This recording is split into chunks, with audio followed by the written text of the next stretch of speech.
ugu yeedhay shacabka حتى هبل لعق بالو سوسي halkaas ka dhaxday marka walaalayaal waxaan ku soo gabagabeynay idinkoo mahadsan wadankan anaga iskale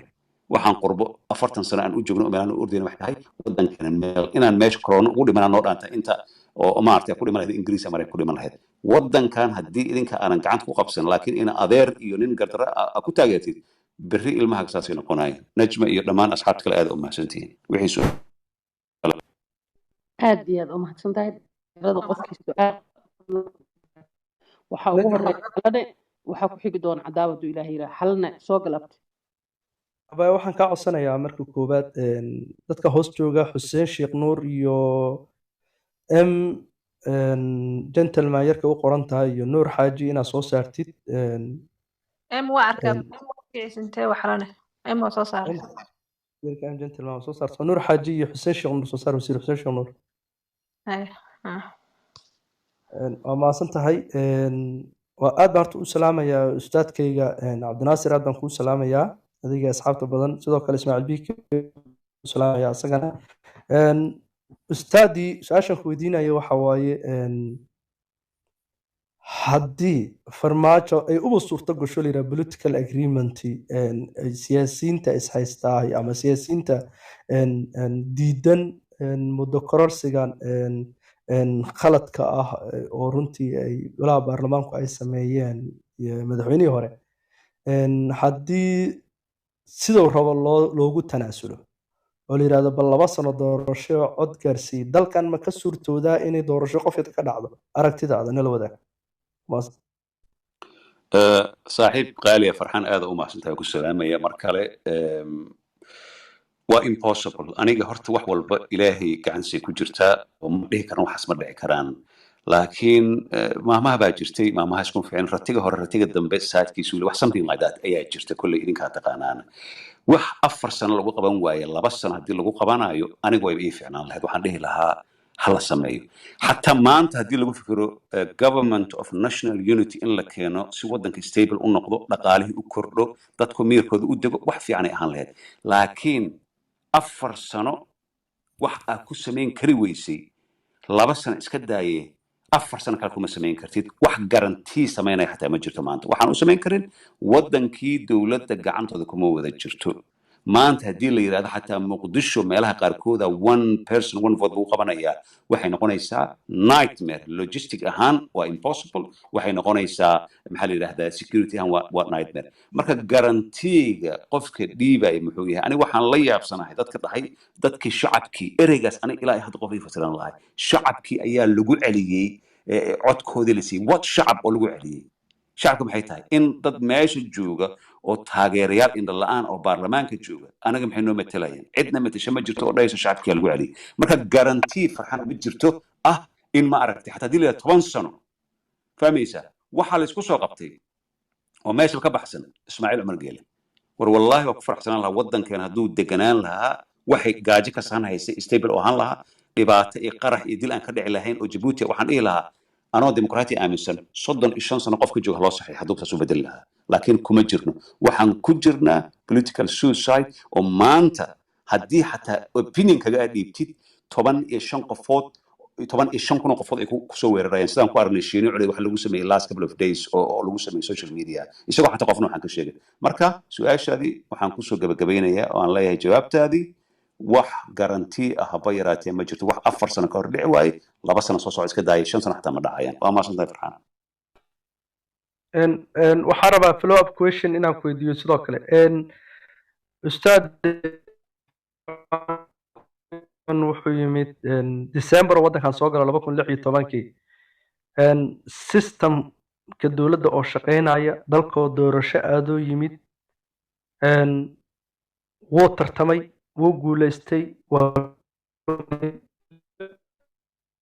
مدحويني hore Sheekh Maxamuud ayaa u tanaasulay wareegii labaad markii la marayay wareegii saddexaad la gaaray sida sharafta leh dimuqraadiyadda leh credibility leh oo shaqo loogu wareejiyay xukunka bedelkeedii waxaan aragnaa madaxweynihii inuu afduub ku haysto dawladnimadii Soomaaliya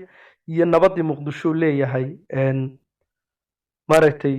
haddaan aniga la ii ogolaan inaan halkan kusii joogo sharci darro waddankaa burburaya. macnaha waxyaabaha taageerayaasha xataa nabadin wal ka imaanayo ay kugu hanjabayaan waxaa ka mid a markaad waxay ku leeyihiin muqdisho waa maaragtay daarahan ayay ka burburayaan, dhaqaalahan ayay ka burburayaan, dagaal ma rabaan, sidaas darteed dagaal ma samayn karaan, xukunkaan sii joogaynaa. arrintaas soo afduub ma ahan. waa maasanta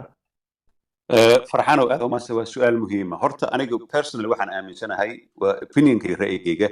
dowladdii maxamed cabdulaahi farmaajo iyo xasan cali kheyre inay ahayd dowladdii ugu fiicnayd ee taariikhda soomaaliya soo marta intii gobonimada la qaatay. dad badan ayaga ra'yi doonaan kara, hadday ahaan lahayd development, hadday ahaan lahayd security, hadday ahaan lahayd economic iyo political reform. taas waa ra'yigayga. dad ayaa kasoo horjeedi kara, waxba uma arko. maanta sawir ayaan soo geliyey oo indha sarcaada, dadka lagu indha sarcaado, kaasoo ah muqdisho burbursan. muqdisho waan magaaladeena annaga, waan ku soo kornay, wax baan ku baranay, waan ku noolay intaasoo dhan. muqdisho burbursan ee muqdisho sare qurux badan. magaalada Berlin ee caasimadda waddanka Germany, dagaalkii labaad markuu dhammaaday Hitler uu isdilay oo dagaalkii soo afjarmay, hal saro taagneed ma leh. hadda markii ugu dambeysay covid ka hor markaan tegayna magaaladaana xataa hal maalin xabad ka dhacday isma dhehayso. ma rabnaa xamar in xabad ka dhacdo burburka ka dhaco maya. dadka u badan majority-ga in oo loo hanjabo oo la yiraahdo idinkay wax idinka burburayaan aqli miya maya. qofka waxa u fiican sar burbursan asoo ku nool ilaahay dagaal naga haye oo ku jirta xorriyad iyo freedom ku jirta meesha walba uu ku maro. waxyaalo badan ayaa dhacay meeshan. waxaan idhaahdaa weligeyna xataa markaan dowladda aadkan u taageeri jiray 4 sano ugu horreysay waxaan dhahaa weligey hadda videoyada way yaalan ugu jiran youtube-ka iyo solar portal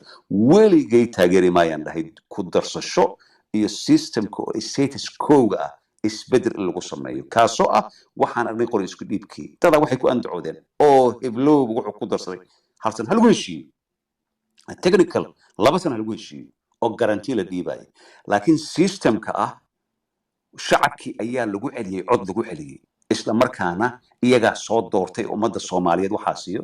I am sorry but this is nonsense. wax soconay maaha. qofka idinla hadlayana ma ahan qof kale codkiisa bedeshay, waa Cabdiraas Ismaaciil oo aad taqaanaan dowladda sidii u taageeray. maxaa si ka bedelay? ma saaxiibkii xasan cali kheyraashe intuu waayaan la dhirfay oo aan raacay? no, aniga systemkaan raacaya. ilaahay baan ku dhaartay xasan cali kheyr hadduu madaxweyne noqdo, in cabdishakuur noqdo, sheekh shariif uu noqdo, mustafa dhuxul beri uu noqdo, oo rag aan saaxiib hoose ay noqdaan, haddii ay ka wareegaan status quo-ga oo systemka qori isku dhiibka hadday ka wareegaan, wallaahi meel iga qoro haddaan noolahay inaanan taageerayn. sababtoo ah waddankan waa waddan history leh, kooma ka soo baxay 30 sano. haddii maanta sidan ay ku socoto, sheekh shariif ama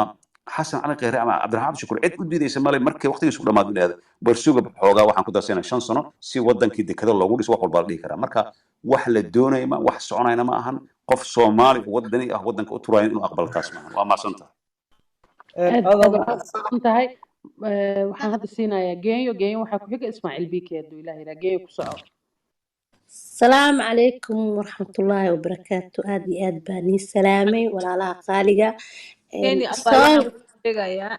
hadalka xanafta leh aan isticmaalno ama santa ku soco. أوكي سؤال waxaan weydiinayaa caawa Jaanis ayaan ku hayaa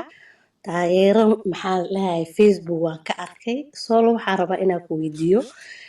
aniga waxaan ahay dadkii qaxi dhashay, weligay nabad maana arkin, iska celi iska qabaan arkay. laakiin hadda dowladana amaanay anaga dhan dowlad farmaajo horta runtii noo yahay marka aan xaqiraynin. ma fiican tahay hooyada masaakiinta in isbaarada canshuur ay ka qaadaan ayaanyada gadaweyso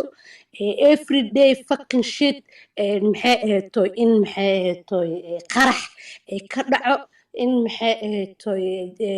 dadka masaakiinta macna daro loo laayo cid layse aan la aqoonin maxay askartiyo bililiqaysanayso moobeeladii dafayso oo haddana 2 sano uu kusii darsaday. marka solo maxaa ku taageeray dowladdan oo cad? intaasaan ku weydiinayaa. abay horta Genyo waa mahadsan tahay. su-aal muhiima. aniga dowlad waxaan taageeraa a system ayaan taageeraa. qof ma taageero, individual shakhsi ma taageero. dowlad to the point dowladda qaladaad ma leedahay qaladaad ma gasho of course aniga waxaan ahaa qofkii 13 program ka sameeyey dhiibistii qalbi dhagax ayaan ahaa program badan ka sameeyey cabdixaafid shakuur dhibkii loo geystay cabdi qeybiid waxyaalihii kale oo dhahay dowlad tabcan mar walba noocay ahaato hadday maraykan tahay ingiriis tahay waxay doonta ahaato mar walba dowladda markaa fadhida qalad ayay leedahay laakiin isla markaana waxyaabo badan waa qabatay haddii qofku yidhaahdo maanta dowladda farmaajo ee waqtigooda dhamaaday 7 of February wixii ka dambeeyay wixii ka horeeyay waxba wadankan uma qaban dhibaato ay u keentay horta qofkaas waxa way runtu waa ka fogaanaya wax waa qabatay qaladaad waa samaysay laakiin to the point oo hadda la joogo oo muhiimka ah su'aalaha yaalan waxay tahay maxaan samaynaa next oo ah ma aqbalaynaa in 2 sano lagu darsado no taas waxa way waa waali cas oo qof Soomaali aan laga dhaadhicin karin waayo sheekada hadda la dhodhoobo waxay tahay 2 sano ayaa dadkii loo celinayaa oo lagu qabanayaa farxaana waa weydiiyey 10 sano xataa ani malayn maayo waxaan sheegayay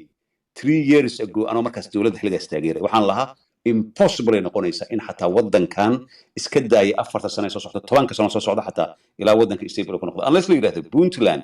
iyo Jubaland meelaha oo maaragtay nabadda ah ee gobolada dhexe iyo goboladan South West waa laga qaban karaa magaalooyin haddii la diiwaan geliyo iyadoo la iska ilaalinayo musuqmaasuq waxaas laakiin dowladda hadda joogta haddaan ka jawaabo su'aashaada muhiimadeeda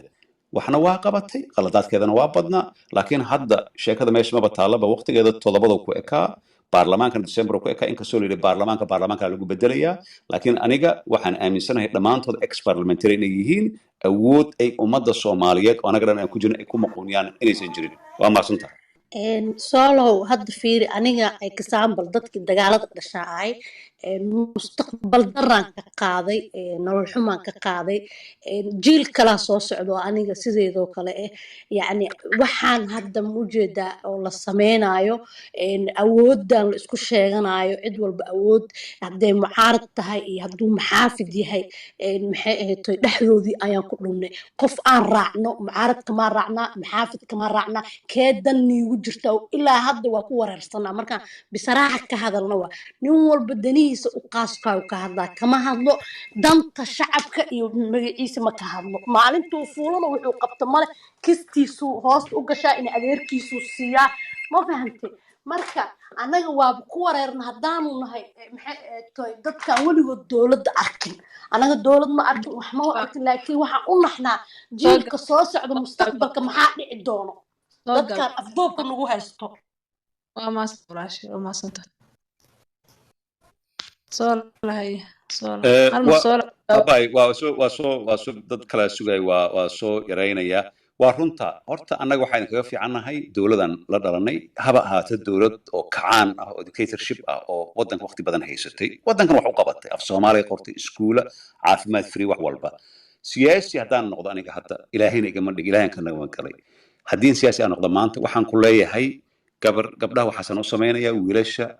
malabaa idin siinaya waxaa idin siinaya beero waxaa idin siinaya iskuulaan leeyahay laakiin siyaasiga markuu tago waxa ugu horeeya uu sameynaya waxay tahay maxaad ka qabsanaysa adduunkan saas uma shaqeeyo waa ayaan darro maanta qof ani aan ku dhihi karo ma jiro ninkaasa Soomaali u wanaagsane hala taageero qofka markuu fiican yahay isbedelaya xataa wax kale iska dad waxaa jira maanta oo magacooda aan qori karin nasiib xumo oo Soomaaliya xilal waaweyn ka hayo oo markay wadada marayaan ay Soomaaliya cagahooda inuu banaanka yaalo dad wax bartay oo jaamacada masters ka soo qaatay oo PhD haystana maanta xataa coach iskama dhiibi karaan marka ayaan darrada nagu dhacday qabiilka dad xumada qurba joognimada rafaadka wadanka waxa keenay burburkii dhacay qofkeen badbaadin kara wadanka maanta nin kasto nin wanaagsan iska dhiga balaayo iska dhiga wadan iska dhiga markuu xukunka qabsado wuxuu noqonayaa uu bedelmaya ama qurbaha ka yimaado ama wadanka ha joogo maanta qof aan ku dhihi karo ma jirto hal la aamino qofkaas wadanka u fiican kulligeena raggii Soomaaliyeed waa maba jirtaba gabar siyaasiyiin oo soo sharxaysa raggii Soomaalida kulligeena waxaan noqonay I'm sorry to say useless ama santa عطاش ولا قاهر أبو إسماعيل ديري إسماعيل صود وراك إسماعيل بيكي ودوها دائما هذا ما صنت هاي صاحب هذا مش كتير هذا السلام يا ما نجم هذا السلام يا كورا نبتقوا هاي يو فرحان حلانا يو أستاذ صولا لما أنتي هذا أي سلام يا وحنا قبلي هذا يجوا رئيس هل ليسين أنا هل وح بياميو maanta xaaladda dalku uu taagan yahay ma ahan muxaarad iyo muxaafid yaa fiican ma aha waxay kala taagan tahay laba dariiq oo kala ah waxaan dooranaa dictatorship oo ah micnihiisu inaan ku noolaano ha hadlin, xaqaad leedahay ha sheegan, waxaad leedahay laguma ogola, mise waxaan u noolaanaa si dimuqraadiyada oo xor ah oo qofku wuxuu rabo cabiri karo, ra'yigu rabana uu dhiiban karo, aragtiduu rabana uu qofka qabi karo. labadaas wadaan joognaa, marka adaa garanaya kolley tan kugu fiican oo aad raaci karto. waxaan rabay inaan sidoo kale bayaamiyo, aniga su-aal ma qabo laakiin wax yaraan rabay inaan ku darsado. magaalada muqdisho oo maalmaha laysla dhex marayo ma dagaal baa ka dhici doona, daaraha qurxoonse ay u ekaan doonaan, wadankii ma burburi doonaa, iyo fikrad ku hoos dugan oo ah rejiimka hadda xilligiisu dhammaaday oo doonaya inuu 2 sano extensiona sameeyo, iyo dadka magaalada muqdisho haddii extensionkaa la sameeyo dagaal miyay qaadi doonaan iyagoo daaro qurxoon leh, iyagoo magaalo fiican joogo, ma ogolaan doonaan inay magaaladooda burburiyaan. daaraha qurxon iyo hantida magaalada muqdisho taalla intaba haddii aanan sharaf iyo cizi iyo karaamo iyo madax banaani lagula hoos noolaanin ma sii taagnaanayaan, waxayna u dudumayaan inay helaan in ay noqdaan dad xor ah oo ra'yigooda iyo fikirkooda cabiran kara. marka aragtidaasi guracan ee la rabo in dadkan laga dhaadhiciyo oo ah magaaladan yaysa burburin waxay ku hoos duugan tahay taas, laakiin dadka magaalada muqdisho waxa ay fahamsan yihiin, fikir fiicanna ka haystaan in ay tahay in lagu noolaado xornimo iyo gobonnimo. marka aragtidaas aan rabay inaan bayaamiyo. waa mahadsantiin, aad mahadsantiin dhammaantiin. amaasanta walaalka Ismaaciil kur waa lagaa horreeya abo sug waa lagaa horreeya cadaawo haye ما سوكي تلفونك والله كسرنا صاحبي صار له سلام يبيك haye catoosh agaasima catoosh haye aada umahadsan tahay dheeman. sidoo kale soolo ustaadku asalaama. sidoo kale waxaa ku jira meesha ambassador zakariya, looma jeedo dabcan ambassador zakariya, aada ku salaama. sidoo kale waxaa rabnaa ustaadka sida qiimaha badan waqtigiisu noogu qiimeeyey, dad kalena wax ku baraarujinaynaa in ay waqtiga noo beeqaamiyaan maadaama inaan ka wada hadalno. sidoo kale ustaadka waxaa rabaa inaan weydiiyo, anaga dabcan xamaraa joognaa hadda sida caadiga, wadciga xamar ka jirana waa ka warqabnaa, xaaladana meel cakiran ay maraysaa, hadday tahay muxaafid iyo hadday tahay mucaarid, nin walibana waxaa waaye waxbuu meesha uu ku rabaa. waxaa rabnaa inaan weydiiyo ustaadka sidee looga bixi karaa xaaladan cakiran, maxaase wajahaynaa, qaabkii u wajihi karnaa inaan uga baxno. aadaan umahadsan tahay. catoosh walaalkay qaaliga ku salaamaya, sidoo kale aada u mahadsan tahay. waxaa jira erey muhiima oo ingiriiska compromise la yidhaahdo iyo tanaasul, hadda ayaamahan dambe aan aada ugu maqalno, ma aqaana tabcan af soomaali wax lagu yidhaahdo. qofka soomaaliga ahna annaga dhan aan ka mid nahay, marka uu maqlo tanaasul ama compromise uu maqlo wuxuu u malayaa nin laga badiyay. ma ahan, sharaftu waxay dhacdaa tanaasulka marka la sameeyo compromise, dadka loo naxo oo la yidhaahdo anoo qofka markuu meel soo fadhiisto anoo hebel hebela, ma ahan sign of weakness, ma ahan daciifnimo, ma ahan qofka markuu yidhaahdo war ani gacantaa taagay ummaddaan u naxaya, ama meesha aan ka dhaqaajiyo, ama waxaan compromise ku gaaray wax alla wixii dadkan ay rabaan. astaamahaasna waa astaanta leadershipka qofka laga rabo ayuu noqonayaa. marka hadda waxay dhacay ilaahay og, laakiin mar walba waxaan ilaahay ka baryaynaa inaan waddankan wax ka dhicin, khaasatan caasimada wax ka dhicin. laakiin ninka saaxiibkay iga horreeyey hadalkuu dhahay aada muhiim u ahaa, oo ahaa qofka gobonimo inuu ku noolaado sarji jabsan ayaa u dhaantay inuu ku noolaado dabaqan burjul khaliif la yidhahda ee ku yaala dubay adduunka ku dheer inuu ku noolaado oo maaragtay cunto fiican cuno. marka taas waxaan ka wadaa situationka hadda wuxuu u baahan yahay in la helo siyaasiyiin iyo dad bisil oo dhexdhexaad ka ah oo hadalkoodana uu wanaagsan yahay, oo macnaheeda aan ahayn dad baqay, hebel bay ka baqeen, ama hebel aan la goodin, aan la isbiiqsanin, oo la yidhaahdo in iyagoo la raacayo international community la yiraahdo waa international community dadka kaliya oo hadda Soomaaliya inay dhuunta qabtaan waxay rabaan ka saxiixi karaan, sababtoo ah ninka adiga ku biila guriga ku biila oo intooda ugu badan lacagta ay ka timaado Mareykan iyo international donors ay ka timaado dadkaas ayaa laga rabaa. laakiin Soomaali ahaan annaga waxaan laga rabaa qof inuu ka soo dhaxbaxo compromise oo sameeyo, compromise aan ahayn xataa la dhihi karin hal san aan ku daraynaa ama waxaan ku daraynaa halkii, in aan la aqbalin ku darid unless ay technical tahay oo noqonaysa wax lagu heshiiyo. laakiin xilligan haddii laisu goodiyo oo la yiraahdo haddii saan la sameyno waa la isweerarayaa ama dadku madaxda ay kala hadlaan, dhibaata imaanaysa. sida keliya waxay tahay wada hadal iyo compromise iyo tanaasul inay dhacdo aad u mahadsantahay waa mahadsantahay walaalkay soola waxaa ku xigay aawe walaal ukaadi waa ugu horreeya aawe wiilkii ma baxay nuur xaaji wiilka ugu qoranta nuur xaaji abrado dhuwaay ustaad cabdinasr noo salaama farxaan iyo asxaabta kursaar noo wada salaama solo waxaa ka hadashay oo ku dhawaajisay sawir maanta baraha bulshada wareegaya oo ah muqdisho jajaban oo 91 iyo 92 ay ku qoran tahay dabcan sawirkan dhib badan iga soo gaara maanta dad baan iyagoo dhahayo muqdisho sana u naqanaysaa ayaa waxaan ku yidhi sawirkaani ma aha 91 ee sawirkaani waa 2007 markii Etoobiyaanka waddanka soo galeen magaalada muqdisho aan joogo waa xaqiiq marka dadkii 40 sano dawladii ay hadda joogtay ayaa waxay bartay dadkii ah in group loo kala saaro dadka social media ama dad waxa arkaysaa dad aan islahay maanta maskaxdooda way ka wanaagsan tahay sidaani loo adeegsanayo iyagoo dhahaya waxa waaye dawladdu haddiina saan ku dhaqaaqin sidaana baa dhici doonta yani marka hadda tusaale waxaa la yidhi qofaa ra'yigiisa kasoo hordoonaysa commentaa ka bixinaysaa 10 qof aana aqaana maanta kugu soo darsanayo waa ku caynaa walaal maxaad ugu caynaysaa comment qaldan baa meeshaas ka bixisay saas baa yeeshay yani marka sidee loo kori karaa maadaama aad tahay macallin saxaafadda soo bartay saxaafadda qabiir ku ah yaqaano baraha bulshada social media aad u caan u ah dadkaani la kala miiray dadkaani laba group loo kala qaybshay yani aanan danno ugu jirin inay laba dhinac la kala sabtaan sidee yani dadkan maskaxdooda looga dhaqi karaa waxyaabaan oo lagu shubay oo ah maalan CBB oo kale ay soo baxday iyo MBB oo kale ay soo baxdo kale iyo waxyaabahaas oo kale dadka soo meena sii kala fogeynaynin oo cadaa'ifada ayna sii kala geynaynin aad iyo aad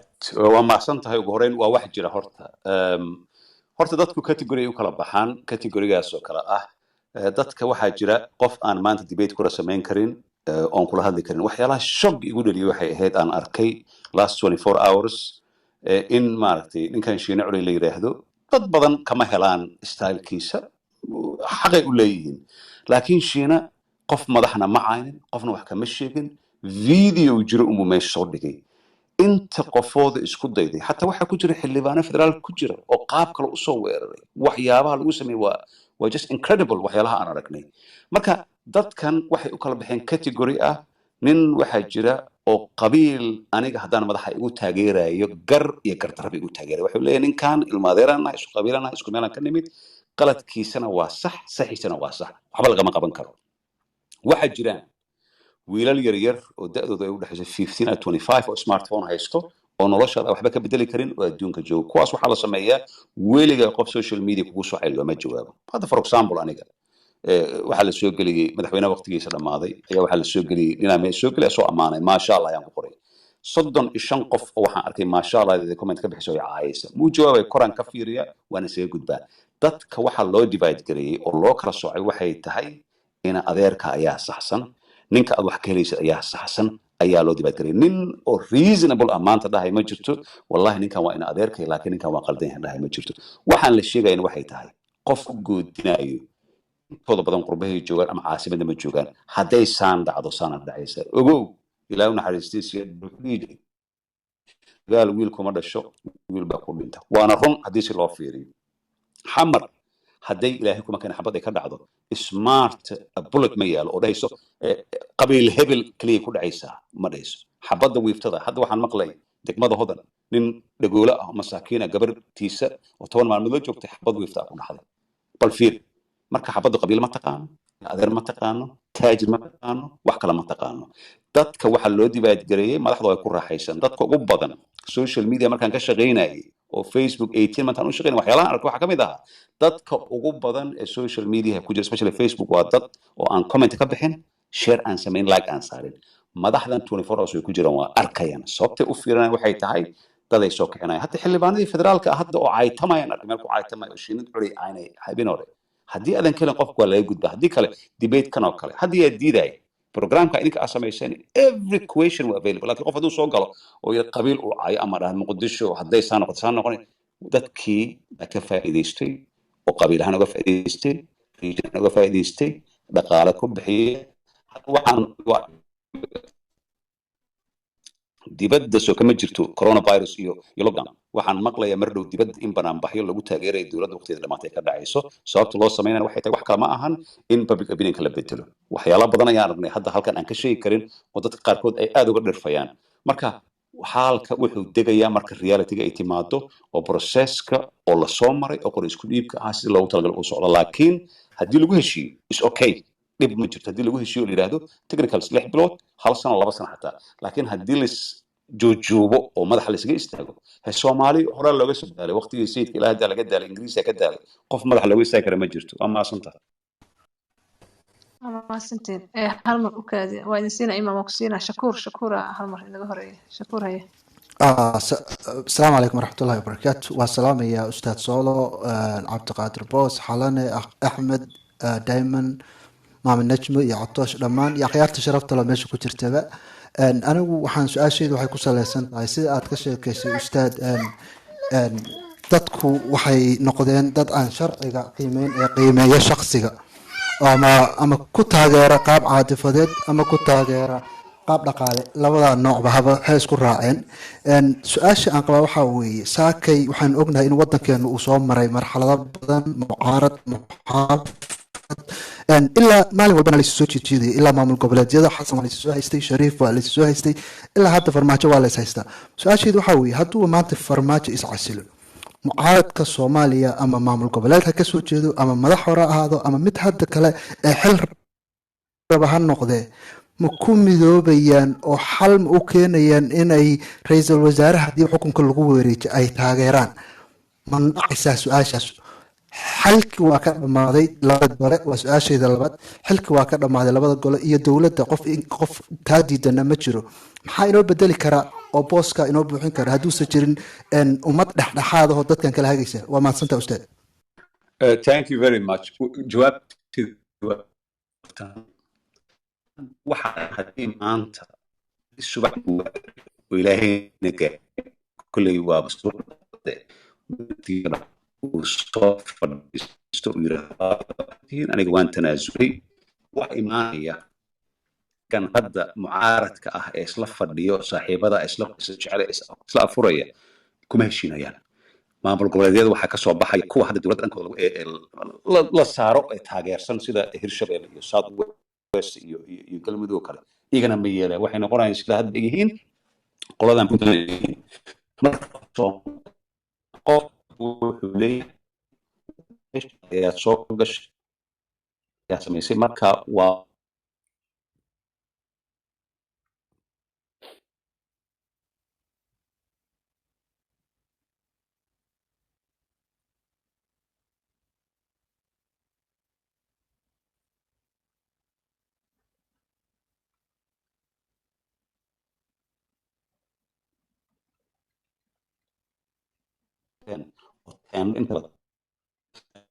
haddii aad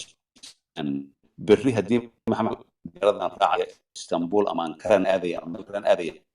wadankii gacanta idiin saar yidhahdo kuma heshiinayaan. dagaal inuu dhacayo sababtoo ah dadkii waa ka daaleen. laakiin xilligan hadda la joogo dhaqanka siduu yahay iyo waxaan aragnay waa very unlikely inay dhacdo. mana u malaynaya inay dhacayso. waxa keliya oo dhici karta waxay tahay weyn yaa xoog haysto, yaa ciidamo fiican haysto, yaa dadka ma aragtay ay dhegeysan karaan. wayna adag tahay qof leader oo maanta dadka ay ku daba safan yihiin wadanka xilligan kama jiro. waa mahadsantihiin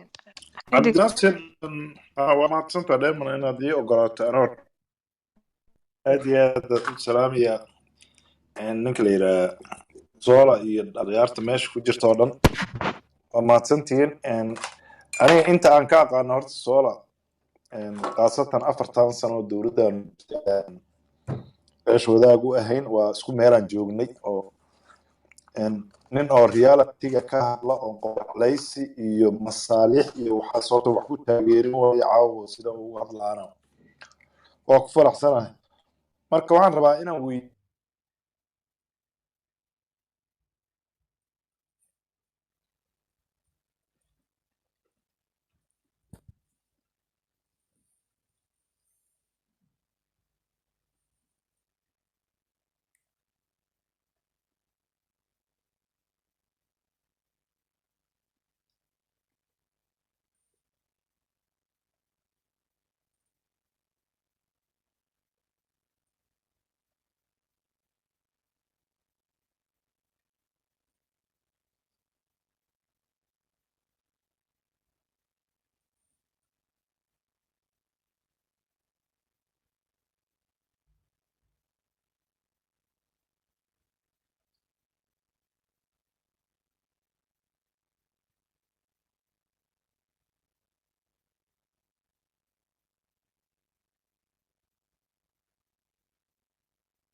iyo dhowr goor baan aniga qudhay baxay aan soo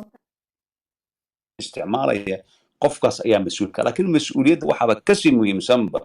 oo qof walba inuu ogaada la rabaa xabaddu hadday bilaabato mas-uuliyad iyo mas-uuliyad darre iyo qofkay ku dhacayso qofkay dilayso waxba laguma jeedo aniga hadda ra'yi ahaan waxay la tahay in maanta saadiq wixii ciidan oo soomaaliya hadday isugu tagaan meesha saadiq keliya ma soo qaban karaan ama wax ma dhibaateyn karaan xaafadan dad badan oo soomaali oo kala duwan ayaa degan qoysasaa degan haddii maanta xabadan qofka masaakiinta hodan oo aabaheed la joogto oo kale ay dilayso boqolaal qofood ay dilaysaa marka hadda waxay u baahan tahay provocationka in la joojiyo kaaraan iyo yaaqshiid iyo shiir kale iyo bakaaraha lagu samaynayo oo la yidhaahdo let's talk weakness maahan sign of weakness maahan qof walbana waa ogyahay international community boqolkiiba boqol waxay isku raaceen maanta in ma aragtay they should never accept inaysan yeelin ku darsasho iyo arrinta cusub oo la leeyahay shacabka loo celiyay aniga wax shacab loo celiyay arki maayo provocation haddii la sameeyana qofkii markaas sameeyo oo sheekadan bilaabo hadday ahaan lahayd dadka mucaaradka ah hadday ahaan lahayd kuwa oo dowlad waqtigeeda dhammaaday provocation qofkii sameeya laakiin hadda rajada keliya oo aniga hadda aan maskaxeeda ku jirta aan leeyahay waxaa jira nin gentleman asaan ka arkay decent ah oo aad u fiican ra-iisul wasaaraha oo dowladiisa hadda functionka ah ee roob leh in rooble haddii la maqlayo dadku soo kala dhex galo dadka la isu keeno laakiin waxba tari mayso in la yidhaahdo madaxtooyada noogu imaado soo booqdo haddoo kale waxaa loo baahan yahay in madaxtooyadan aan la tegin hotel jazeera aan la tegin oo dikaale ama lagu ballamo dayni lagu ballamo oo la yidhaahdo war aan fadhiisano soomaalida xeeray leedahay ugaasiyay leedahay garaaday leedahay duwabay leedahay laakiin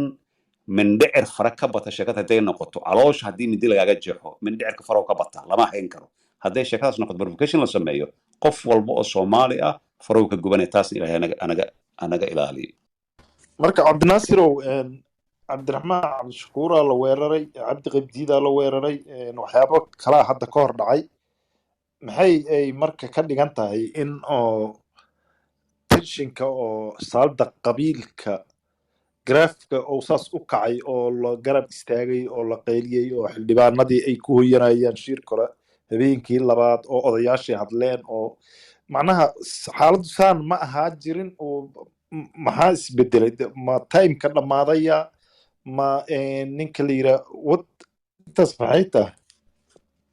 waa runta isku time ma ahan markii arrinta cabdiraxmaan ay dhacday cabdiqaybdid markay dhacday waxay ahayd unexpected waxa aan la sugaynay ahayd oo ma aragtay oo dhacdo oo hal meel ka diyaarsan oo qofna kuma fekeraynin nin maaragtay xil waddan ka soo qabtay nin ilaahay hadduu ku ron yahay xisbidan haysta in gurigiisa markaa la gelayo wax qof sugaya ma ahayn laakiin hadda xilliga dhammaaday timeka dhammaaday iyo sida uu u bedelay debatekii saadiq cumar suu u bedelay debatekii oo ahaa inuu soo fadhiiso asagoo darayskii wato booliiska uu yidhaahdo ma yeelayno in wakti lagu darsado baarlamaanka isaga taas ayaa bedeshay saas awgeeda inuu taarget noqdo oo meesha loogu tago haddii meeshii ay xildhibaanadii qof walba meesha uu taga sheekada ma ahan dowladda versus qabiil ma ahan ama qabiilku asaa ka dhashay ma ahan sheekadu waxay noqonaysaa dad badan ayaa meesha tegay oo dowladda mucaaradku ah oo dhahayaan ninkan wuxuu ka soo baxay geesinimuu sameeyey wuxuu u soo istaagay dadka waddanka inuu badbaadiyo saa idinkugu sheegay qof kasta hero uma arko oo up to now iyo waqti hore uma arko laakiin dad badan ayuu hadda yeeshay saadiq wuxuuna u yeeshay wuxuu dhahay wax kastoo ani laga tabanaya qalad iyo wax wanaagba aan sameeyey waxaa hadda daboolaya inuu yiri aniga I'm standing with the democracy waddankan u taaganay marka hadda waxa arrinta ka duway waxay tahay adiga marka lagu yiraahdo biyo way kugu soo socdaan iyo markiisa kugu socon way kala duwan yihiin markay kugu soo socdaan waa la iska muuqsaa marka dadkan difaaci kalen waxay leeyihiin anything is possible horena waa loo arkay laakiin awal waagii waxay ahayd cabdiraxmaan meeshiisa iyo cabdiqaybdiid iyo ninka la yidhahdo xataa qalbi dhagax ku dhacday wax la sugaya ma ahayn taas ayaana keentay waa maasantahay xiddi xaq ma uu leeyahay tahay waqtiga ay ilaalino dad inay helaan raalno khayr la ku siiyo xalana ay ku gentleman xalana hafar abo gentleman asiyo caawa dhan waa garaacaya gentleman walaalkay soo dhawo maadaama walaalkay soole uuna siiyo ah inaan su-aalo ku weydiino inaan su-aalaha halka dhigno follow upka hadduu sii bato dadka dhan wayna sugayaan ininka raali ah walaalkay gentleman hay soo dhawo maasanta walaashay dayma akhyaartana wasalaam ayaa dhammaantiin cabdinaasir hal su-aal aan rabay inaan weydiiyo su-aashaas waxaa waaye cabdinaasir badanaa wuxuu sameeyaa facts check waxyaaba baraha bulshada la soo geliyey ayuu mararka qaar ka daba tagaa oo xaqiiqdooda sheegaa.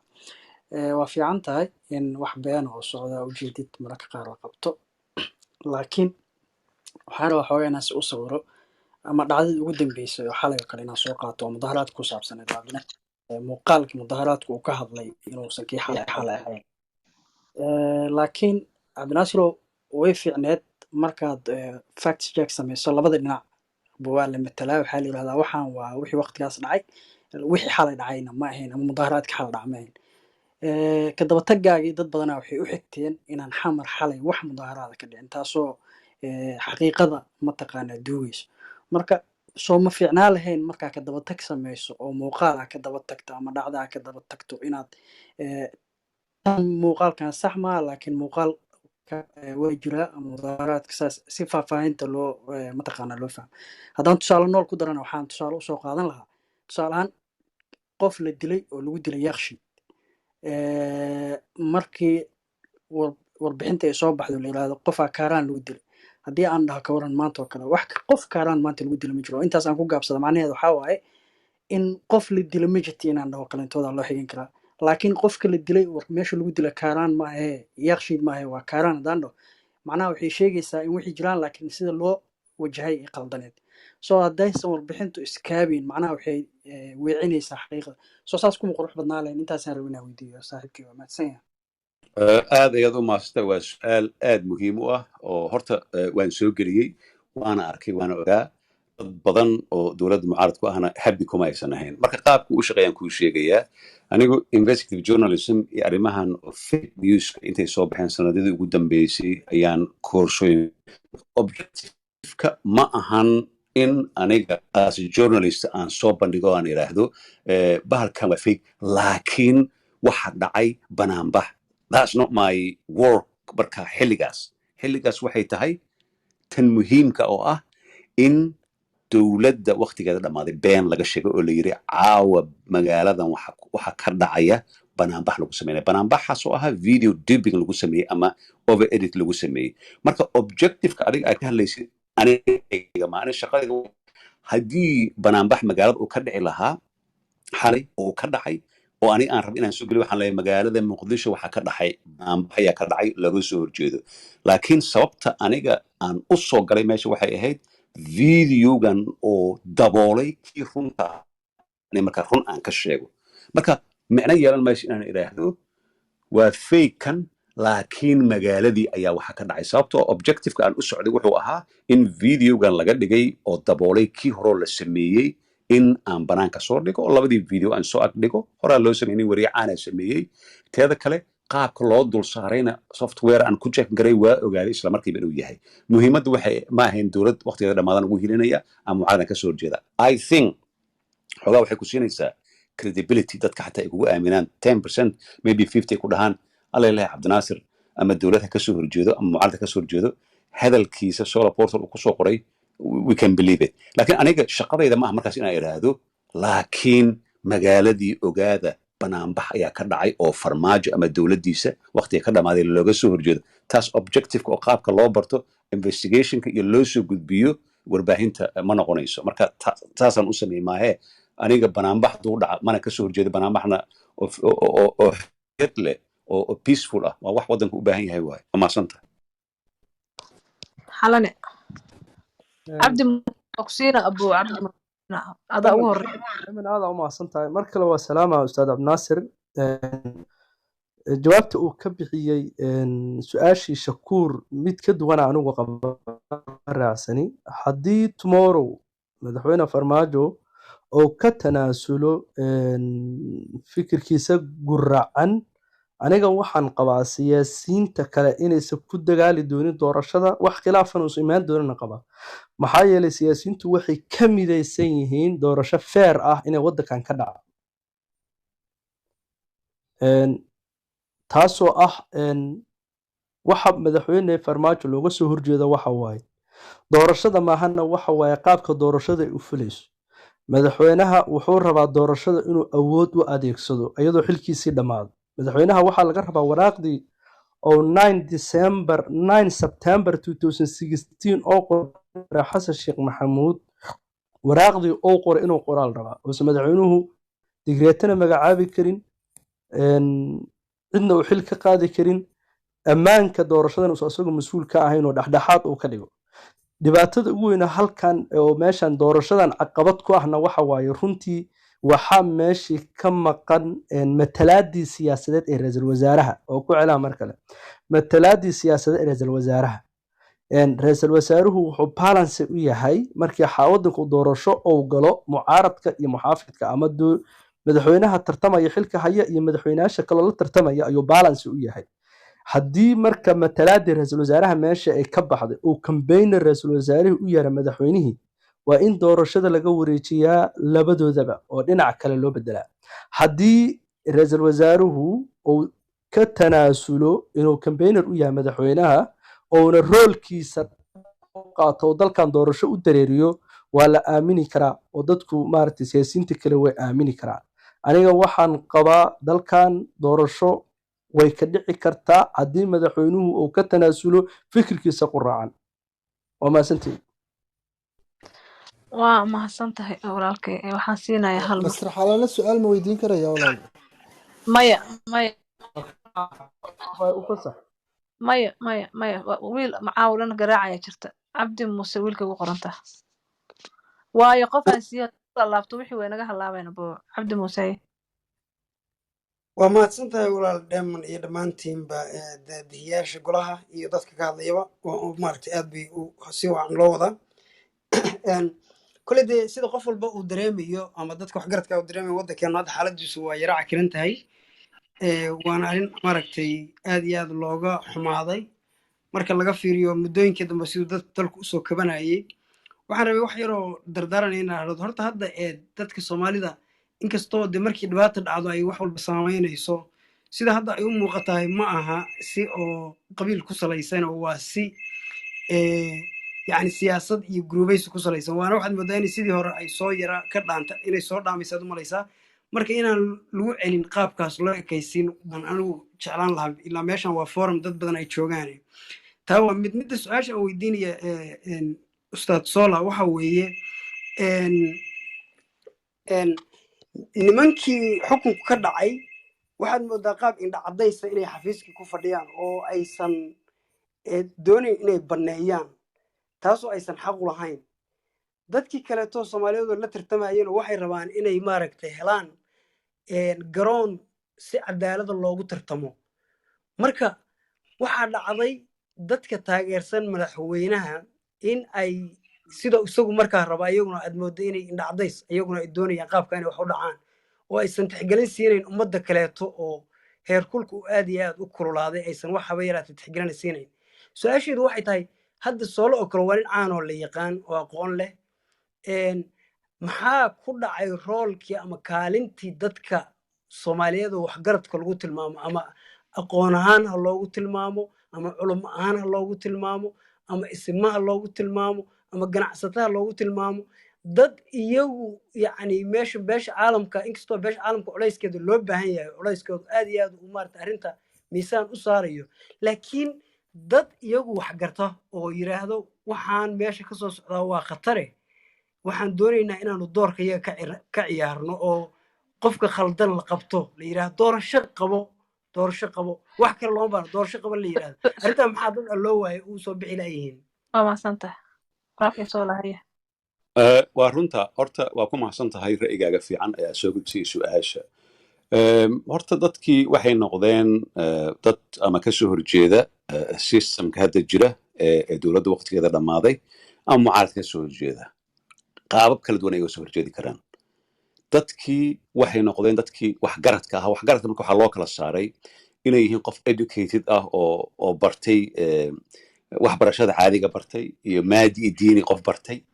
dadkii waxaad arkaysaa xataa qof aad u jeedid oo wax bartay oo very educated ah macquul ah hadli kara awood leh hadalkiisa meel dheer uu gaarayo oo arkaysaa oo la iibsan karo oo la gadan karo dadkii waxaa laga yaaba dhaqaal xumo inay hayso dad waxaan aragnay xataa marka qof oo reerkooda hadda inta badan waxaa la sameeya ayaamahan dambe aan arkay aad ula yaabay aniga ayaa waxaa la arkay inaan kasoo horjeedo dowlad ugaaskaygii ama garaadkaygii ama duubkaygii ayaa inta meel qadar loogu sameeyo press conference qabana wuxuu leeyahay cabdinaasir anagana ma matelo kama mid yihin marka micnaha waxaan ka wadaa dadkii waa la kala jabay maanta waxaa laga la'yahay wadankii voice of the reason haddii maanta aad ku dhacdid oo aad tirahdid ereyga dowladda waqtigeeda dhammaatay waxaa tahay dowladiid wadani ma tihid imaaraadkaad u shaqaysaa kenya u shaqaysaa maanta waxyaalaha oo ironica oo aniga aan la yaabo waxay tahay hadda kenyan kasoo safray abudabi ayaa nimaaday dad ayaa hadalkayga dismiss ka dhigeen waxay dhaheen waxaad basaas u tahay la yidhi kenya iyo oo maaragtay imaaraadka guryaha ugu badan investmentka ugu badan madaxda soomaalida waxay ku leeyihiin nairobi embassy ay ku leeyihiin marka micnaha waxaan ka wadaa waxaa la la'yahay voice of reason aniga voice of reason ma ihi aniga waxaan aaminsanahay maanta aad dhihi kartaa dowladdii soomaaliya 4 sano soo jirtay waan taageeray 100% waxaan u arkayay dowlad systemkeeda uu shaqaynayo waddan wax u qabanaysa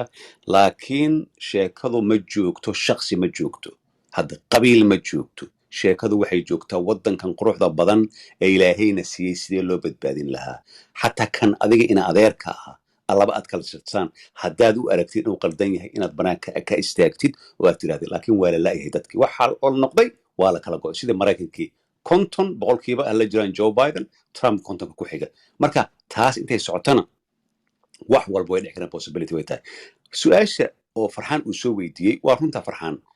anigu ka hadli maayo in election lagu heshiinayo laakiin waxay noqonaysaa sida dastuurku uu dhigayo ninka mursal la yiraahdo inuu madaxweyne uu temporary ahaan sii noqdo ku meel gaara ma noqonaya very unlikely waxaan ka hadlayaa waddanka yaa sii wadaya inta heshiis uu dhacayo oo maaragtay la leeyahay doorashadii 6 bilood kadib ay dhacaysa ilaan hore kama dhici karto doorasho ama sanad kadib yaa sii wadaya waddanka ilaan waddanka markuu madaxweyne xilkiisa u dhammaado garaadana kama qaadi karo taliye safiir ma magacaabi karo wasiir dowlad meel agaasimo ma magacaabi karo marka waxaan ka wadaa muhiimaddu waxay tahay in iyagana inay ku heshiinayaan adag tahay haddii maanta la yidhaahdo hebel hana daadiyo qofkaas waxaa loo arkaa automatically inuu madaxweyne noqonayo marka cid doonaysa male laakiin annaga waa ku farxi lahayn in yimaado xataa maanta haddii lagu heshiiyo 6 bilood lagu daro technical oo farmaajo si fair oo ku soo baxo farmaajo la taageeraya asaa sii wadaya madaxweynaha laakiin sheekada hadda socoto oo ah shacabkii loo celiyey maxaa shacabka loo celiyey I have no idea waa mahadsantihin xuseen sheekh nuur xuseen maqal ma jira walaalka ها هذا هم غلا ما دايما دايما والله عبد الناصر ودي تم بها يا ولي ويدي وقت هاي ها dhib hadda baa maya because wuu suxuurinaaye anigu waa suxuurinay okay aan ahay wuu waa suxuurinay okay suxuurinaaye abti okay ma tahay okay ana allah ku sharfahay maya walaalkay cabdinaasir horta si wanaagsan oo qurux badan buu ka hadlaa arrinta muhiimaduna waxa weeye waxaan dadka ka hadlayay arrinta oo sawirka markuu soo geliyay aniga waa fiirshay waxaan akhriyaa qofku wuxuu ku qoro waa macnaha arrin muhiim ah ama macnaha qodob muhiim ah in bini aadamku fahmo xorriyaddu inay ka muhiimsan tahay inaad dhaar qurux badan baabuur qurux badan shaqo haysatid oo aadan macnaha sharaf iyo aadan dareemaynin xorriyad qofnimo marka korkiisa wuxuu ku qoray macnaha ii sheegeen xorriyad la'aan ama macnaha ii sheegeen qaab dowlad oo macnaha aan ahayn dimuqraasiyad iyo low hadda sharci la raacaynin waxba ma tarayso saraha quruxda badan waa that's the reality marka arrinta muhiimka ah oo aan rabo dadka inaan la wadaago waxay tahay dowladdan hadda jirta cidna mucaarad qofku waa ku noqon karaa laakiin muhiimadda waxay tahay waqti baa dhammaaday dad badan oo aan rabin oo kasoo horjeedaa dulqaad iyo dowladnimadooda inay horumar samayso macnaha darteed ku taageerayo ama macnaha ku garab taagnaa waa ogtihiin oo dowladnimadeena waxa weeye say u dhalataba from cabdiqaasin laga soo bilaabo tartiib bay u socotay maalinba waxbaa ku darsamayay dowladdaani waxa waaye waqtiga ugu dambeeyey oo hadda aan joognay ku jirta laakiin midda ka sii dambaysa haddii aan ilaahay naga ilaaliyo inaan dhibaato waa midda aan kulligeena diidanahay inay dhacdee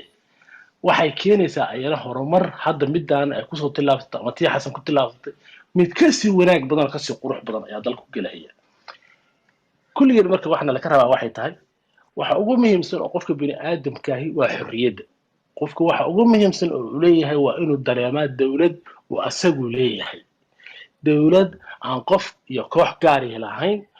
oo sidii la rabo berri lagugu abuse garayn karo, sharafta lagaga qaadi karo, aada hadli karino haddaa hadashid lagaa saarayo waddaninimadii iyo sharafkaagii lagaa saarayo. marka anigu hadda su-aalo badan uma hayo. arrinta igu muhiimsan waxay tahay, ma isleedihiin haddii macnaha doorashadan oo aan ognahay hadda waxa ugu muhiimsan waxa waaye madaxweynihii asagaa musharaxa, misna asagaa wuxuu rabaa inuu maamulo doorashadii. saa ognahay qofka musharaxaahi inta badan waxa waaye qof kaleoo musharaxii labadeena haddaa aniga cabdinaasir bilmatalima maanta tartamayno, dee inuu cabdinaasir doorashadii gacanta ku hayo anigu qalbigaygu okay ku noqon, asna okay iguma noqon karo. marka waa in ay jirtaa gacan saddexaad oo labadeena ku wada qanacsannahay oo doorashadii noo qabata. waxyaabaha hadda fasaskan dhaliyey ama waqtiga soo jiiday oo in la heshiin waayo keenana waxa weeye guddigii doorashada ha laga dhigo guddi dhexdhexaada. qaababka kale u malayn mahayo in aad la iskugu qaqabtay, sida macnaha inaysan doorasho dhici karin waa la isku fahmay, in waqtiyada hore sidii wax lagu kusoo socdeen lagu laabto waa lagu heshiiyey, laakiin dadka qaarkood yaan xuquuqdooda la hor istaagine ha ku yeesheen codkii. kuwaan hadda tiimamkan aa meesha soo gelisana walaalow naga saar oo dad macquul annaka dhan aan ka dareemi karna kalsooni. ilaa qofku ha layga adkaado, inuu farmaajo adkaado cidna ma diidana soomaaliya, laakiin hadduu adkaanayo waa inuu si sharaf leh oo macnaha lagu kalsoonaan karo ku adkaado. marka anigu su-aal toosa uma qabo walaalkay cabdinaasir, laakiin waxaan qabaa arrinta ugu muhiimsan oo ku celcelinaya caawa oo ah dowladnimadu haddii aysan feer noqon karinin waxay keeni kartaa dhibaatadan. mana la ogolaan karo in dadka been inta loo sheego qofka markuu yidhaahdo been baad sheegaysaa sharafkiisa wax loogu dhibo wax la qaadan kara inay tahay. intaasa kusoo gaabinaan. amaasanta walaalkay axmed cali imaam mooqsiina buu hal mar. axmed cali. aad ayaa ugu mahadsantaa walaasha daaman. waxaa kaloo u mahad celinayaa weriye cabdinaasir iyo akhyaarta kaloo meesha ku wada jirto, dad sharaf laha ku jiro. walaalkii xalanan waa salaamaya oo si fiican nurun isku hore nurna ku aqiinay. su-aashaan rabo inaa weydiiyo cabdinaasir waxay tahay, cabdinaasir waxaa aragnaa madaxweyne cabdullaahi farmaajo inuu inta badan ku celceliyo uu dhaho qarannimo oo interviewgiisa hadda u dambeeya uu dhahay dadka waxaan ummadan markii la weydiiyay 4 sano aad joogto maxaa qabatay uu dhahay waxaan qabtay inaan ummadan ka wacyigeliyey qabyaaladda iyo inaan iska qabyaaladda aan ka wacyigeliyey. saasay tahay haddana waxaa aragnaa sida hadda lawada ogyahay Saadiq John oo shalay dowladda u shaqeynaya oo nin taliye ah oo dowladda wax badan la soo shaqeeyay markuu ka fikrad duwanaaday nabad iyo nolol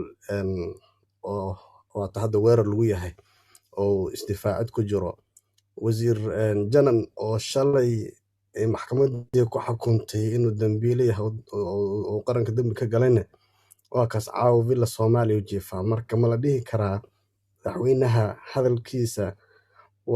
iyo mataqaana actionkiisa iyo waxyaabaha socdo way iskhilaafsan yihiin oo dadkii shacabkan hadal uu kula hadlayaa actionkii iyo wixii mataqaana qaabka siyaasadiisa u socotana way ka duwan tahay hadalkiisa oo kasoo afkiisa su-aashaas walaalo noo faahfaahay haddaad nagu dhaantid. aad oo mahadsan. aad iyo aad ayaad u mahadsan tahay. soo dhowo mar kale. waxaan xasuustaa 2018kii bishii November bartamaheedii waxaan state visit u raacay madaxweyne farmaajo oo talyaaniga u tegey oo 4 maalmood meesha aan la joognay. madaxweynaha aniga 11 sanaan aqaanay, nin decent ah, family man ah, wanaagsan. xilligaas wuxuu weydiiyey Soomaalida soo arkaan dowladda nabad iyo nolol. runtaan u sheegay waqtigaas mudane madaxweyne waxaan dhahay dee qofkii adiga aadan ku jecleen kuma jecel waxba lagama qaban karo, laakiin dowladdan waxaa xaqiiqo ilaa maanta caawa idinla hadlayna aaminsanahay in dowladdiisa wax weyn ay qabatay. laakiin madaxweyne waxaa sii raacaanayay dad waxaa jira la taliyaal adig ku ah oo ma aragtay bohosha kugu ridayo oo buurta kaa soo tuurayo runtiina iyagana meeshay fadhiyeen waxa aniga abeen kaga sheegaya ma jirto meeshay fadhiyeen waa ogaayeen madaxweynaha subaxdii intuu soo tooso ma dhahayo qabiilan qof ku weerara ama qabiilan san u samayna dad waxaa jira oo waxay iyaga rabaan oo objectivekooda ah ilan maanta haddii aad iska aamusan tahay mishaarna heli maysid gurina heli maysid profilena heli maysid marka waa in ay la yimaadaan qorshooyin aan waddanka u fiicnayn marka maanta qofka si kasto aniga aan u aaminsanay madaxweynaha farmaajo inuusan ahayn qabiilista oo qabiil nacib uu ku jira aanan aaminsanayn laakiin maanta actionka qaarkood marka la arko oo dad kale xataa ay soo abaabulaan oo ay sameeyaan oo la taliyaal ah ama hoostiisa jooga mas-uuliyadda anay askay saaran tahay marka tusaale ahaan aniga ilmahayga iyo xaaskayga anaa ka mas-uula wixii iyaga ay sameeyaan la dhihi maayo sida waxaa la leeyahay reerkii cabdinaasir ayaa la leeyahay marka taas waxay tahay ninkan hadda aan sheegayo oo dhowaa saadiq cumar wuxuu isteedka u soo shaqeeyey intaas oo juhdi soo geliyey oo riski u galay dhibaata usoo galay maanta haddii iyadoo court marshal oo sharciga ilan meeshan sababta loo sameeyey dastuurkan qabyada ee 2012 loo sameeyey wax kale looma samaynin in soomaali ay maaragtay ay ku dhaqanto oo ay isku maamusho ay tiraahdo warbaalkan la kala celiyo sharciga ciidanka oo horena aan u sheegay aan ku soo celiyey booliiska inuu cudono ahaado court marshal iyo mar xataa maxkamadahan caadiga male maxkamada waxay leeyihiin militariga ama booliiska waxay ahaataba ay leeyihiin laakiin dadkii si kasto iyaga qabiil aan ugu jirin aniga xildhibaan walba oo beesha uu ka dhashay ma aaminsanin waa nin qabiilista ama qabiil waxa dadka laga dhaadhicinaya ninkan soomaali qabiila isku doorataa deegaanay ka timid qof walba deegaankiisu degay qof walba la ogyahay laakiin qofka markuu arko qof interpol international police ay raadinayeen oo warantigiisa ay taalo oo shalay maxkamad ay xukuntay oo madaarkii asoo ka soo degay gartabir loo xiray oo xabsi ka baxsaday oo dad badan oo masaakiina inaan saaxiib nahay oo family oo Soomaali aad looga yaqaan waxa la yiraahdo Dr. Bashir Nuur Bidaar la yiraahdo oo abis immigration case jilay uu naxariistay reerkiisa todoba caruur ayaa ganta ku soo dhacday oo meeshan xuduudka oo askar la geeyay meel ka yimaadaan lageen ay ku dhinteen maanta marka dad oo state-ki kamid ah oo magacooda la yaqaan inta loo tago magaalo la soo dhexmarsiiyo hero welcome loo sameeyo oo laga soo dejiyo caasimadii uu shalay dambiilaha ka ahaa anoo qabiilista ahayn qabiil hal dhibic dhiigay qabiil aan ku jirin haddii aan arko saadiq cumar oo ilma adeer aan nahay markaa oo stateka u soo shaqeeyey waxaa soo sameeyey juhdi geliyey within 24 hours xil laga qaado hadal xun oo dhihin dagaal hala qaada aan dhihin oo garaadooyinka laga tifo oo nafsadiisa halis la geliyo aniga xataa marka waxaan dhihi lahaa hold on one second something is not right waxbaa qaldamas dhihi kara anoo xataa qabiil igu jirin haddii ilma adeera aan ahaan lahayn saadiq cumar waxaan dhihi lahaa نيو ريركينا لسويرها لكن أنا personally ما أمين سري محمد عبد الله محمد فرماج إن قبيل نعب أما قبيل السوري هاي تطبع كهو شقيستا object كودا وتا وضيق وحن كرنا الدعية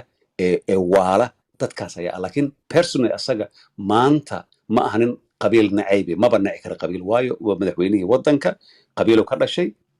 قبيل كلا صومان إنه أنا أسيوم بمركز دباتو طيب وما سنتا وما سنت ممكن ما يسوق عنتش thank you إمام سكري هاي aada mahadsan tahay walaal iman waxaan isleeyahay asalaamu calaykum waraxmatullahi wabarakaatu waxaan rabay ninkaas mas-uulka ee sola inaan dhaho hadal yar sola adigoo mahadsan waxaad ahayd maaragtay dadka ugu tirada badan nin journalist ah magac la hayaa tahay haddana waxaad ka mid tahay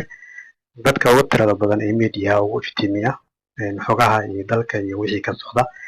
ee dhacaya waddanka gudihiisa waxaan u ekeed markii hore waxaan u ekeed nin uji jaban una xadreynaya dowladnimada waxaadna dadkaasiti qalbiyadoodii ku sawirtay wixii ay adiga kula qunnaa ee markaasiti idinkoo ah dad markaas kugu xiran daneynaya arrimahaasiti idinkoo si kaasa markaasiti arrimihiina u wataa waxaa halkaasiti ka dhashay markaa dad aad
jawaaba loomana sheegaya kole dadka waa ka wada dheersay idinkoo ebel f jecleed inaad u iftiimisaan marka qofka dowladda mise dowladda arkaysiin qaladkeeda inaad ku taageerin ay weli aan jeclayna ka ahaataan wax dhexdhexaada marka waxaadna ahayd qof markaas san kaa dareemayo qof markaas taageero buuxo oo ah dowladda maad ahayn qof mucaarada iyo qof dhexdhexaada qoraaladaada iyo maaragtay wargeyskaaga sida u bixinaysan dhammaantood waxay ahayd mid markaas u jajaban dhanka dowladda maanta haddaad soo istaagto waad tiraa dowladdii qaladkaasay gashay dadku waxay kugu tilmaami karaan kulli waa garan kartaa marka maxaa dadkaasita looga hortagi karaa mise kaleete hadda kaley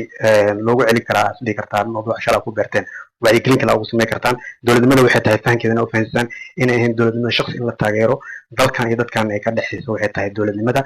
maamulka dadka soomaaliyeedna ee dadka aysan ahayn mid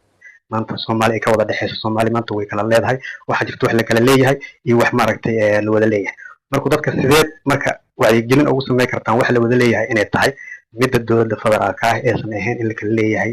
la wada leeyahay dhulalka la wada dega saan ognahay taasi too sababtay inuu jiro maamul goboleedyo loo sameeyay in la kala leeyahay marka waa mahadsantihiin hadalkan aan ku dheeraado ma jecli dayman waxaan umalaynayaa dad badan inay iga dambeeyaan marka waan jeclaa su-aalo ka badan waxaas inaan ku weydiiye marka insha allah intaas ugu daya waa mahadsantahay jaanis yar waa ku siina walaalkiis oo lahayd okay horta su-aal aad muhiim ayaad keentay anigu hadal aan hadda ku dhahay ama dad kale aan ku dhahay oo maybe inaysan iga rumaysan laakiin waxaan ku badbaadayaa keliya youtube-ka oo taariikhdan aan la bedeli karin oo wixii la soo gelin meeshay ku jiraan weligay nooshinka ah dowladda febraayo 2017 timaday ayaa soomaaliya adduunka dhan bedeshay weligay ma aaminsanin weligay waxaan sheegi jiray ilaahu naxariista laga soo bilaabo waagii cabdilaahi yuusuf in waxaan qoray isku dhib ay ahaayeen dadka dhahay xataa aeroboortka nabad iyo nolol iyo ciidanka waxaas ma jiro waxaan rag baa soo bilaabay arrinta xataa badda hadday anaga waxa u badnaa xasan sheekh dowladdiisa mar walba aniga waxaan aaminahaa taas dowlad markaan taageerayay of course aniga weligayba apology kama dhigin dowlad inaan taageerayay dowlad waxaan u taageerayay systemka dowladda mar walba waa la taageera qofna waa kasoo horjeedaa from day one qofna waa taageeraa aniga 2016kii markii maxamed cabdullaahi farmaajo london noogu yimaaday oo aan u bognay qaabka u hadlayo iyo waagii prime ministerka ahaa ciidanka soomaaliya mishaaraad la siiyey waxyaala badan aan soo jeetay qofkana marka lama dhihi karo shalay dowlad ayaa taageertay maanta maxaad u mucaaradaysa horta taas waxay noqonaysaa ma aragtay mid oo qofka marka la dhihi karo maxaad u samaynaysaa laakiin waxaan kuu sheegaa dadka isku mid ma ahan dad anoo kale for example isma ammaanaya dad kale waxaa jira inay yidhaahdaan dowladda waa taageeraynaa waan difaacaynaa dowladdana ma ahan wadaniyad dadka taas isu qaldayn dadaa maanta waxay ku leeyihiin dowladda dhalishid waxaa tahay soomaali qof naceb waxaad jeceshahay carab iyo kenyaati iyo ethoobiyaana jeceshahay dadkii waxaan laga dhaadhiciyay oo loo sheegay Ethiopia shalay waa cadowgeena maanta waa maaragtay Kenya aniga tusaale ahaan Kenya markii xiriirka loo jiray that's one of the most shocking things aan ku arkay dowladda ahayd waayo Kenya tusaale ahaan wadan darisa billions lacagaheena meesha yaalla qaxooti badan ayaa nagu jooga ciidankooda meesha joogaan wadankaas oo kale whatever happens looma jiro xiriir looma jiro wadanka Azerbaijan iyo Armenia dagaal ay ku dhammaadeen dhul isaga qabsanay isku safarada way kala joogeen marka waxaan ka wadaa dowladda ma ahan in qofka markuu taageerayo uu qof u kaga baqo u yiraahdo aniga dowladdan hadda for example dowladda Ingiriiska oo kale Boris Johnson oo kale ma taageero dowladda Tony Blair aan taageero waa la dhacay marka laakiin Tony Blair haddii uu isbedel aanan u bogin uu sameeyo intaa meel soo fadhiisto haddii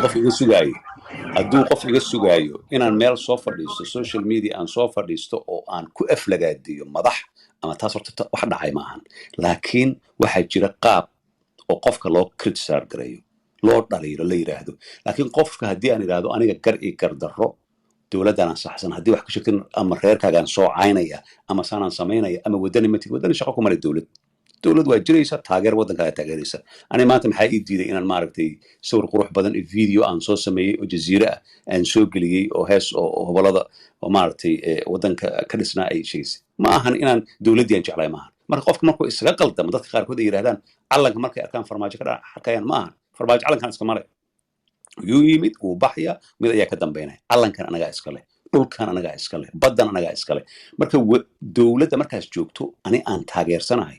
waan ammaanaya waxqabadkeeda marka la soo hajoobna waan difaacaya sida mucaaradka dowladdooda markay timaadana iyaga saas u samaynayaan laakiin muhiimadda ma ahan tan ugu muhiimsan waxay tahay gartaada waa gardarradaadana waa gar taas ma soconayso aniga 100 program ku sheegay weligay aan intaan noolahay dowlad ku darsasho iyo system la bedelay marnaba wax kasoo dhac taageeri maayo mana dhexayso systemka dastuurka ku qoran haddii qof uu rabo inuu manipulation ku sameeyo mana taageeri taas waxay kutusaysaa aniga individual meesha uma joogo odayga saaxiibaan up to today saaxiibaan aniga wax oo problem oo saaxiibtinimadeena jirta ma jirto laakiin systemki aniga ma taageeri karo system ku darsasho system oo status kooga la bedelayo oo wax kala imaanaya sababtoo maanta albaabkan haddii la furo sida loo xiro aad ay u adkaanaysa taasna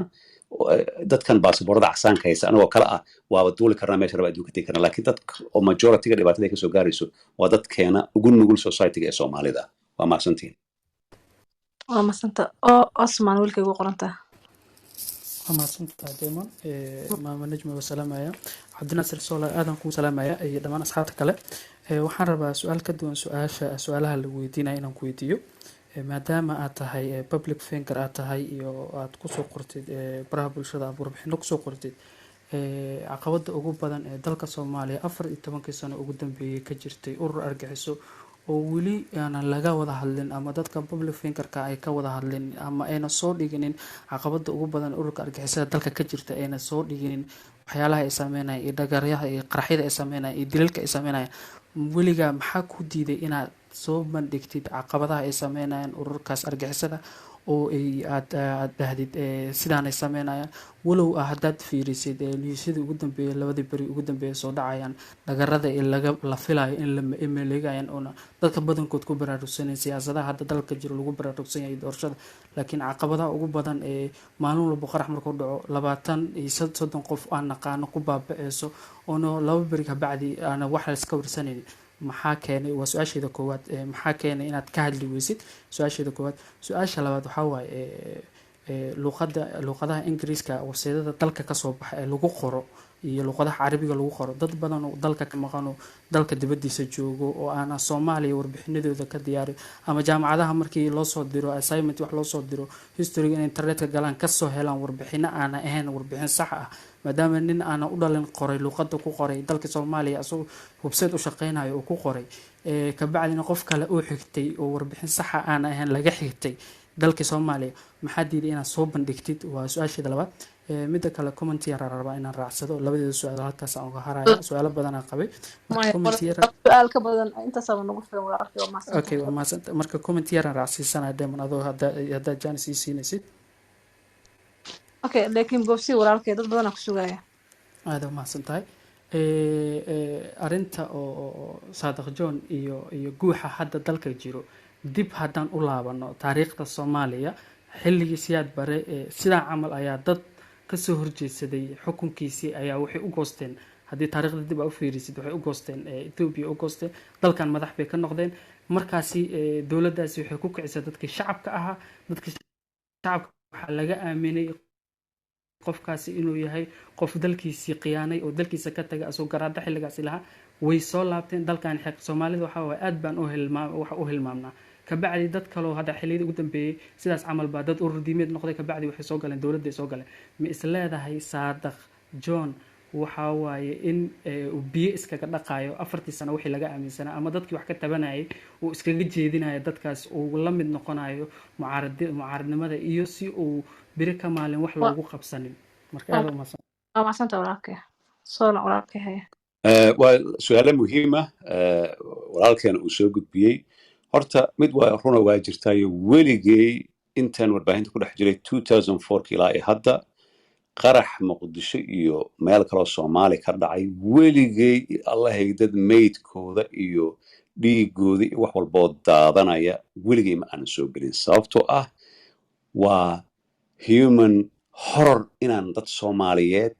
oo dhintay meydka xataa hadduu ahaado gaal hadduu ahaado waxyaalaha Soomaaliya dhaqankeeda aan ku jirin oo aan ku aragnay 1993 markii helicopterkii ay ku dhacday Black Hawk Down oo kale meyd la jiidayo waxa ugu daran oo qof bini aadam lagu sameeyo waa in la dila nafta laga qaadaa haddii laga qaado waxba tiri meesha xataa meydkiisa la jiido maanta haddii aan soo geliyo video dad xataa qoyskoodii aanan arkin sawir loo jeedo haddii aan soo geliyo taas waxay noqonaysaa un horror oo pornography ay noqonaysaa wax faa'iido keeni mayso laakiin arinta ah inaanan ka hadlin argagixisada waxyaalihii dhacay waxaad eegtaa 2017kii October markaan dhacay aadan u xasuusta maalintaas maalin waxay ahayd weekend ah jimca sabti mar walba aan tagno magaalo Aarhus la yidhahdo Denmark ku taalo sport aan u tagno markaan kusoo laabtay magaalada London gurigay aan kusoo laabtay barnaamijyo badan ayaan sameeyey emotionkaada isaga ilaaliyo oo kiyaalan kusoo gala xataa waan xasuustaa boqolaal barnaamij kala duwan aan sameeyey laakiin barnaamij marka la sameynayo hadda qof kasta journalist uu noqday without training inta layska soo gala iskama qayliyo waxaa la keenaa wax dadkiina ay ka faa'iidayaan objective ah oo journalism standard ayaa la keenaa laakiin haddii maanta qarax meel ka dhaco oo viewers badan saan u helo followers badan saan u helo dad dhintay oo xataa waalidkooda aan arkin wejigooda la aqoonsan kara aan soo geliyo xoogaa waxaad noqonaysaa iska daaye algorithmka social mediahana waaba cover uu kaa saarayaa hadda waxa cover la ka saarayaan dhaxal soo geliya maamo Soomaali oo magaalada Ankara nin Soomaali ku dhibaateynayo kale marka taas waa dhankaas ka hadlidana 100 jeer aan ka hadlay marka objective-kan uga hadlay waxay tahay maxaa keenay insecurity issue iyo dhibkan uu dhaco iyadoo ciidan meel walba u tagan yahay see ummadii inta loo sugo loo xasuuqa su'aalahaas oo muhiimka in qofku isweydiiyo laakiin waxay waxba u tareynin in aan dhaho subhanallah ila daawada dadkan meeshan ku dhintay aan soo geliyo weligay aniga waxaan ina contrary waxaan soo geliyaa quruxda magaalada Muqdisho markuu qarax dhacay oo hadda kor la igu qabsaday waxaa lagu yiri maxaa dadka uga hadli weysay dadkii dhintay waxa ugu filan ilaahay jannadii ha ka waraabi dadkii dhintay dadkii dhaawacan ilaahay ha dabiiba taas ugu wanaagsan laakiin haddii aan rabo inaan viewers badan aan helo in la isoo raaco oo aan noqdo nin waxaas ku shaqaysta oo viewers ku hela oo taanooyin ku hela YouTube-ka waan samayn karaa laakiin marka training lagu siinayo objective-ka kaas ma ahan tan kaloo ku xigta oo su'aasha oo labaad ay soo weydiisay oo ku saabsanayd waxaan filayaa maskaxeeda waa ka baxday su'aasha labaad ay soo weydiisay waxay ahayd warbixin bravo hadda xasuusto waaba ii diyaarsan yahay waxaa jira joornaalo badan tusaale ahaan ku sheegay nin waxaa jira Michael Robin la yiraahdo oo Mareykan Yahuudi ayaa jira oo Washington Examiner u qora ninkaas hadda kor waxaan soo bandhigay joornaalada ugu badan oo fake sameeya iyo waxyaalaha sameeya oo Twitter-ka ninka ugu badan Michael Robin uu ahaa oo wuxuu target uu ku noqday oo lacag lagu soo siiyey in uu Soomaaliya soo ataageray markii ugu dambeysay xataa I'm sorry to say that waxa lagu casuumay magaalada Hargeysa in lacag lagu siiyo uu soo qoray waxa uu horeeyay July 2020 inuu soo qoray State Department spend 1.5 billion Somali democracy aan soconayn intelligence chief al-qaeda u shaqeeya balay sameeyaan marka joornaaladaas waxa waaye objective-kooda wuxuu yahay waa lobbyist oo ka shaqeeya kuwa hadday ahaan lahayn carabta ay ahaan lahaayeen marka Soomaali waxaa loo soo hajuumayaa in demonize laga dhigo oo laga dhigo wax xun meel baaba'day rafaadsan tusaale ahaan waxaan aragnay ninkii aan ka xirnay YouTube-ka ayaan dhaxlaas weerarkaan ku qaadnay oo ruushka ahaa oo meesha waddanka intuu soo galay waddanka dhibaata ka jirta laakiin Soomaaliya waa meel beautiful ah programmadan ku sameeyay AIL iyo dhulkan kale waad aragteen marka waxaan ka wadaa waxaa jira joornaalo objective-koodu yahay Soomaali in la soo ataagareeyo ama dowladda soo ataagareeyo hadda ninkan Michael Rubin 18 article ayuu Washington Examiner journalka la ku soo qoray oo ku ataagareynayo from waqti qeyro u joogay farmaajo wax walba kuwaas waxa loo baahan yahay dad ayaa maanta waxay u arkaan طبعا State Department-ga Twitter day soo qorto waa in la soo share gareeya oo reality markaas jiro the responsibility of journalism ay noqonaysaa laakiin macnaheeda ma ahan dada waxay dhaheen gaalkan wuxuu soo qora ma anaga noo macnaynaysaa de gaalkan waa gaalka anaga naquudiyo waay Soomaaliya daanahay dadka ku mashquulo u yiraahdo xalana ilaahay meesha bulaha ka sii xalane dada $20,000 bishii ku qaata laakiin budget ka Soomaaliya ugu badan oo mishaaraadka lagu bixiyo system ku socdo training lagu bixiyo meesha ka imaada marka waxaan ka wada jawaabteeda hadaan soo koobo waxaa jira qoladan American Enterprise Institute la yiraahdo AIE la yiraahdo oo garabka midig ah qoraalada ay Soomaaliya ka qoran waa lacaga lagu siiyaa waxay doonayaan systemkan inay baabi'iyaan oo ay ku taageeraan wadamadan Ethiopia iyo wadamadan Kenya waxyaalaha aniga maskaxdayda ka guuxa waxay tahay Kenya weerar ku qaadina Kenya saan sameeyna waxaan ka cashaynaynaa Nairobi Mombasa ka cashayna waxyaalahaas markaan naqlo ilaamo ayaan tagaynaa waa iska aamusa sababtoo ah dadkii caadifad ay qaada saa sheegteen waxna ma akhrin waxna ma qorno waxaan ahay safe labood waxaan ahay balaayi ah saasna horena ugu dhamaanay buuraha kab iyo baydhabo inta u dhaxayso waan ognahay wixii ka dhacay haddana way socdaan marka kuwaana waan soo gudbinaa laakiin tan ugu muhiimsan waxay tahay markay wax dhacaan igu arki maysid weligay inaan made qof Soomaali oo dhintay inaan meel soo geliyo objective maahan waxa objective ah solutions ee lagu heli karaa waa maasantahay ما سنت هو لكن هل مرة حسينا عبدي سبري ما شفتها وايد سينا دمان ولا هاد عبدي سبري أو مرة راح كده حق عبدي سود وراك waa dhowahay aada maasan tahay dhammaan akhyaarta iyo marjalabka waa salaamaya iyo wariyaha weyn ama qoraaga weyn waa salaamaya su-aashaan weydiinaya aniga aan wato wax kale maahan maadaama soomaaliya dowladdii la doortay dowladda ugu taageerada badnay soomaaliya ahayd shacbiyad badan ama gobollo badan soomaaliya looga banaan baxay khaasatan muqdisho si weyn ama si mugla looga taageeray ana maanta systemkii 4 sano hayay maanta oo dalka waxba kusoo kordhinin hadalladaada waxaa ka mid ahay haddii maanta maxamed cabdullaahi farmaajo uu baxo ma la heshiinayo waxaan ognahay dowladda mar aan qoraalkaada aqrisanayo aada u taageeraysay dowladdan 4 shay ayay ballan qaaday inay maxkamad dastuuriya dhisayso waa hadaladii maxamed cabdullaahi farmaajo tartankiisa ku jiray in security-ga dalka oo adkeynayo nidaamka dalka dalka warmaanwafo ama doorasho uu gaarsiinayo warmaanwafo weliba hadaladiis kale waxaa ku jirta inuu noqonayo nabadoon soomaaliyeed ama dhaqan soomaaliyeed marka waxaa jira marka abdul maxamed cabdullaahi farmaajo caawi iscasilo ka taga dalka lama heshiinayo macnaha ereygaas ma noo fasiri kartaa adoo raalliya maadaama shan la taageero ahayd 4 sano maxamed cabdullaahi farmaajo wuxuu qabtana ma noo sheegi kartaa waxaan aaminsanahay nafsin inuu waxba qaban aaminsanahay dad baa gorgor oo dhisay harmacdaa dhisay dad baa dhaho laakiin anu waxaan aaminsanahay ciidankaas la dhisay ujeedo gaar in loo dhiso ciidan qaran ahayn marka adoo mahadsan mana bayaanin kartaa waa mahadsanta cabdi waa mahadsanta soo raxay waa aad u mahadsantahay su-aashan aaday muhiim u tahay horta hadda ka hor baan barnaamij ka sameeyey dowladda oo aan dowladdan waxqabadkeedii ugu weynaa wuxuu ahaa security economic iyo political reform qof baa jawaab iisoo qoray tabcan adiga kugu dhega hadli maayo wuxuu igu yidhi security-ga ka hadlaysa maxay tahay nin sarkaal baa xalay number 4 lagu dilay marka horta security reform iyo political iyo haddii laga hadlo dhaqaala haddii laga hadlo waa in long term dowladdana I have no doubt shaki igama jiro wax qabadka ay waddanka u qabatay haddii laga fiiriyo waagii prime ministerka uu ahaa xasan cali khayre oo haddii aan leed IMF-ta haddii aan leed World Bank in economic reform la sameeyey corruptionka u yaraaday ciidamada qalabka sida mashaaraadkooda waxyaalo badan oo tabcan confidential ah oo aniga markaas aan ogaa halkan aan ka sheegi karin ayaa jira horta dowladdan haddii aad tiraahdid wax ay waddanka u qabatay haba yaraatee ma jirto I respect your opinion waa ra'yigaaga laakiin without any doubt haddana waan ku celinayaa dowladdan xasan cali khayre ninkan cusub ee maaragtay rooble waqtigiisa wuu yaraa 100 iyo waxaan filayaa 50 maalmood iyo inuu hadda joogo iyo dhowr bilood inuu joogo ma xasuusan karo laakiin labadan qof markay joogeen waddanka isbedel aad u weyn ku sameeyeen tabcan kuma dhahay airport bay dhiseen ama villaday geeskarsi kuma dhahay dadkii ka horreeyey way soo bilaabeen laakiin iyaga waxay soo gaarsiiyeen taageeradii la taageerayey waa taageeradii ugu weyneyd ee shacbiyaddii ay helaan teeda kale ha ilowin mid historyga soomaaliya ay leedahay never in history soomaaliya madaxweyne inta lasoo doortay ama aan lasoo dooran ama madaxweyne waddan ka noqday oo kusoo laabtay ma jirto kasoo bilaab from the day one ninkii ugu fiicnaa ilahay u naxariiso aadan cabdu ahaa oo soo mara taariikhda haddii loo fiiriyo madaxweyne ahaan laakiin saas ay tahay dowladdan waxqabad aad u weynay samaysay hadday ahaan lahayd arrimaha dibadda inkastoo arrintan Kenya aad loogu fududaaday inkastoo arrimahan Qatar loogu fududaaday oo la rabay in laga dhaadhiciyo carabta midna waa xun yihiin imaaraadka kuwan kalena waa fiican yihiin taas Ethiopia waa fiican tahay walaalaheena waaye kuwanna waa xun yihiin Kenya la yiraahdo taas waa runtii aqli dadka qaarkood aan laga gadi karin laakiin midaan ku sheega oo muhiima dowladdan markii ay hadda ay tiraahdo aniga waan tanaasulay waan dhaqaajiyay diyaaradan ka raacaya ama magaaladan gees ka degayaa lama heshiinay kama wado xabada bilaabanaysa kama wado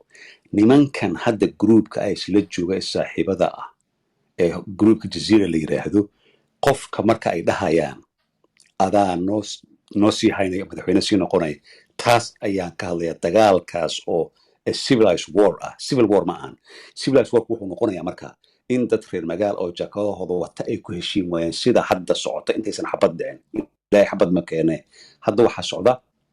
dagaal dad civilized isku haysan leeyihiin waa ku darsanay kuma darsanaysid ma soconayso laakiin taas waxay dhali kartaa in xabad ay dhacdo taas dhibaatada ay keento waxaan ka wadaa lama heshiinayo ma aha dagaala dhacay waxaan lagu heshiinaynin yaa noqonaya markaa bedelay tabrir ahaan ayaan ka hadlaya laakiin tan ugu dambaysa waxay tahay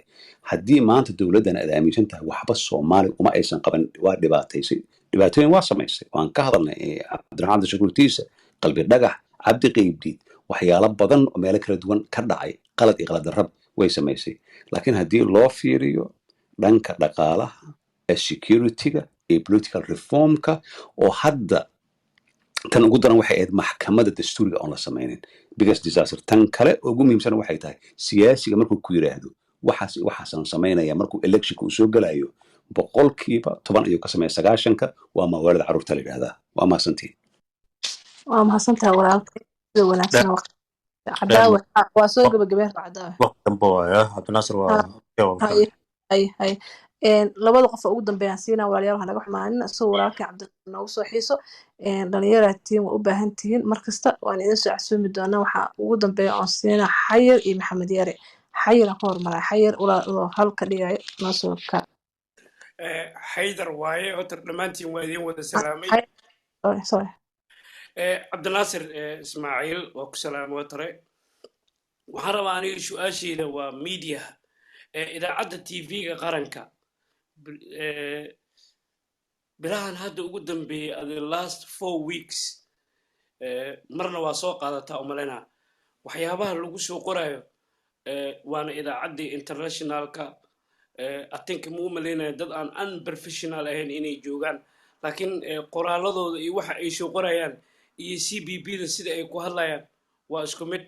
oo adiga maadaama adiga aad nin media ku jiro aad tahay fariin ma u gudbisay oo ma ka hadashay oo haddana